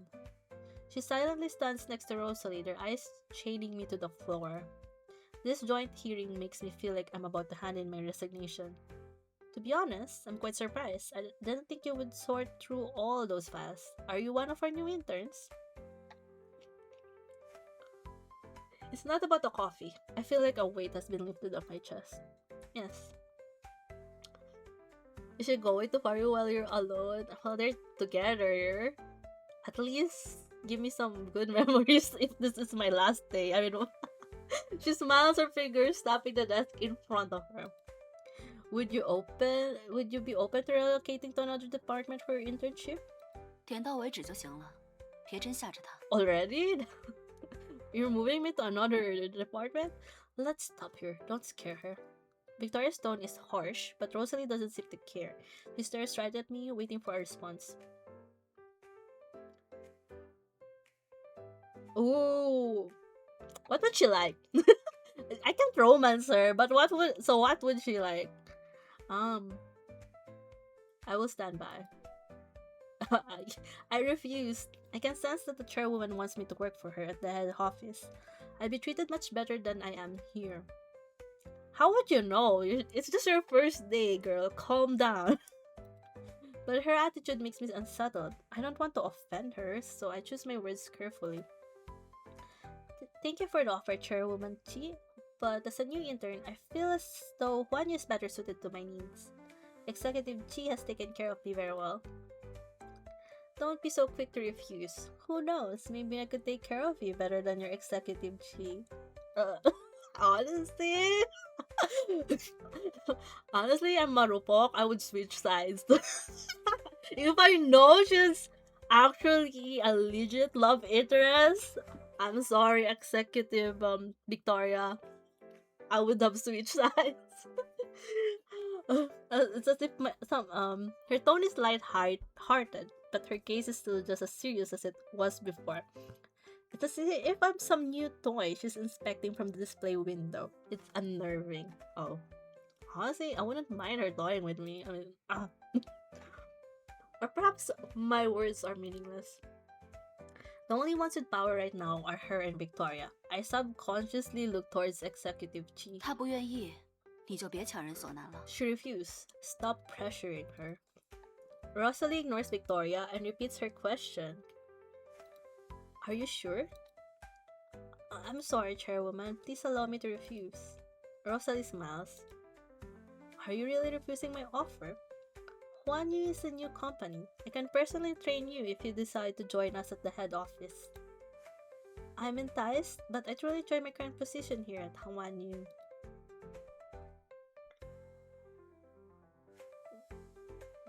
Rosalie pats Victoria on the shoulder after I say the word but, affectionately ignoring Victoria's cold expression. What a shame. Seems like I can convince you otherwise. Vicky, I'm so jealous. How did you get such a good employee? 别人推荐的。 Someone else recommended her. I don't dare say another word. I stand there frozen until Victoria waves at 你 me. 先去忙吧。 Head back to work. Wait. I'm about to open the door and exit the office when Rosalie calls out to me. She reaches out and grabs the doorknob, yet it is in no hurry to open the door. I cause you a lot of trouble by misplacing my belongings and inadvertently increase your workload. I'd like to buy you dinner as an apology. What do you say? Yes? I don't understand what she's implying and helplessly glance towards Victoria. My heartbeat calms down when Victoria nods. She's been protecting me this entire time, so I trust her judgment. Thank you, Chairwoman Chi and Executive Chi. We're having dinner with the chairwoman immediately in our first day? I text Megan since my dinner plans have now changed. Can't grab dinner with you tonight. Get home safe. Huh? You said we'd get to coffee together. I just finished running an errand. Apparently the coffee shop has less people around this time. Any mention of coffee sends tears streaming down my cheeks. My entire afternoon has been burning disaster because of one singular cup of coffee. Megan has intentionally reopened the wound. I grit my teeth and type out maybe next time before putting my phone away.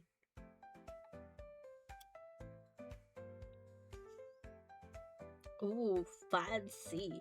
Victoria Rosalie must have more money than I could possibly imagine. The restaurant they invited me to is luxurious and high class. I feel out of place dressed in my plain simple clothes. The two women sitting across from me are familiar with the menu. Rosalie gives me a recommendation for what to order after asking for my preferences. The food is exquisite, but I feel like I'm sitting on pins and needles. My mouth is tasteless. 吃饱了吗？ Are you still hungry? I immediately shake my head, scared there'll be more misunderstandings. I'm completely full. 那我开车送你回家吧。堂姐，你先回 She's 去吧。 gonna drive me home. I'll drive you home. Rosalie, you can head back. Be careful on your way there. Call me if anything comes up. She nods, making a call me signal with her hand. You can also get me home. This entire day feels like I've survived a hurricane. And you're so lucky, dining with the CEO of your company in a very expensive restaurant. And you're so pretty too. Why so nervous? How could I not be so nervous? I didn't expect your cousin... Oh, they're cousins, not sisters, but still. To be the chairwoman, I feel like I've stumbled upon some classified secret I'm not supposed to know. 没什么机密，普通的 Also, 经济 this 关 is 系而已。 probably not appropriate workplace rules wise, but we'll ignore it. It's not a secret. We're just relatives. 我拦着不让你去总公司，你会怪我吗？ Are you upset with me for denying you a transfer opportunity? She casually asked, but I can tell she's searching for a serious answers. Like, probably we're committing a lot of HR violations. Cousins and both are in the lead positions. Family business? Probably. Oh shit. What was she saying? Are you upset with me for denying your turn? She casually asked, but I can tell she's searching for a serious answer. I'm not upset. Play dumb. Empathize with her. I'm gonna try not to say scum. This is not the correct way. I'm not upset. Empathize with her. Would she like if we empathize with her? Okay. No, I understand. You must have your own reasons and made a decision that was best for both of me and the company. But what if it's best for her? Just for her. She nods her 你 head. 明事理，识大体，能力也不差， You 好好 are 在环宇 reasonable, 成长， knowledgeable, and 以后 capable. 提拔不是 You'll be 问题。 promoted. You'll be promoted provided you continue working hard. Thanks for the compliment. 我也不放心你去那边。 I'm uncomfortable letting you work under the Chi group. Why? Is it that scary? 对别人我不知道，于我而言，在骑士只会忙着人情来往，从而忽略真正成长的机会。 I don't know what others think, but to me, the Chi group is all about connections and establishing relationships. It's not really a place where you can grow. Victoria's word pierced me like a knife. The Chi group would be a living nightmare. Good thing I didn't make the wrong choice. I'm grateful I didn't dive headfirst into Rosalie's trap. Victoria only drives away after I've gone upstairs. After I take a shower, I notice I receive a text. It's her again. Oh, exchange. Contact info now. Wonderful job today. Get some rest. Thank you, executive. You too.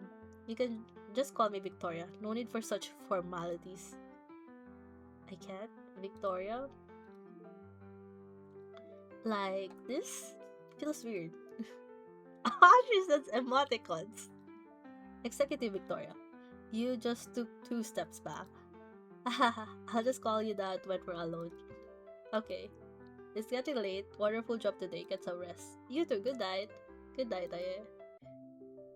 Yay! Complete the second chapter. But I think we have to stop there. Because I do want to honor the game devs wishes for only 3 hours of stream. And I'm gonna drink though. I feel like those 3 hours is enough to get the vibe of the game. Like we got to know all the LI now. Oh, we have a lot with Victoria. Let's go.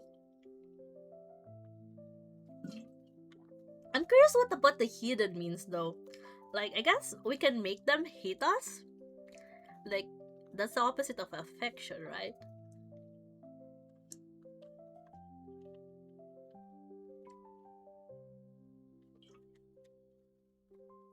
So far, I haven't triggered it, the hidden section.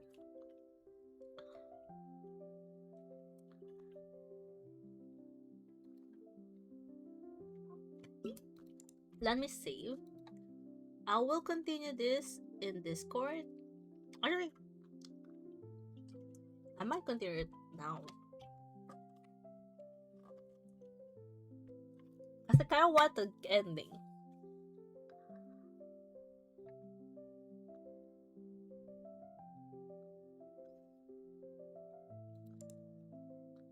Well, oh, there's a lot. How many endings? There are 10 endings. And there are 4. Love interest. If there are 2 endings for them, there are 2 extras. There's a lot of epilogue. What's the difference with epilogue and endings? Oh, we missed some.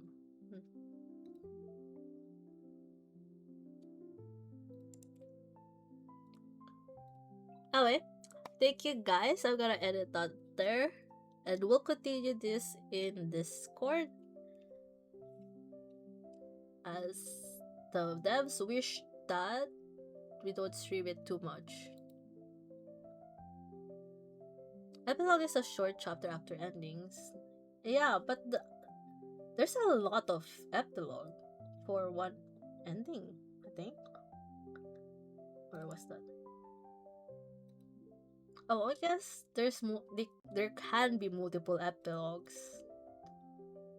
It makes sense. I thought, one epilogue for one ending, but I guess not. Okay. Thank you guys. See you on Discord. I'll just ping. Thank you and bye-bye. Oh, I will be streaming on Friday for Expedition 33. And then Saturday is our Until Then stream. Anyway, that's all. See ya.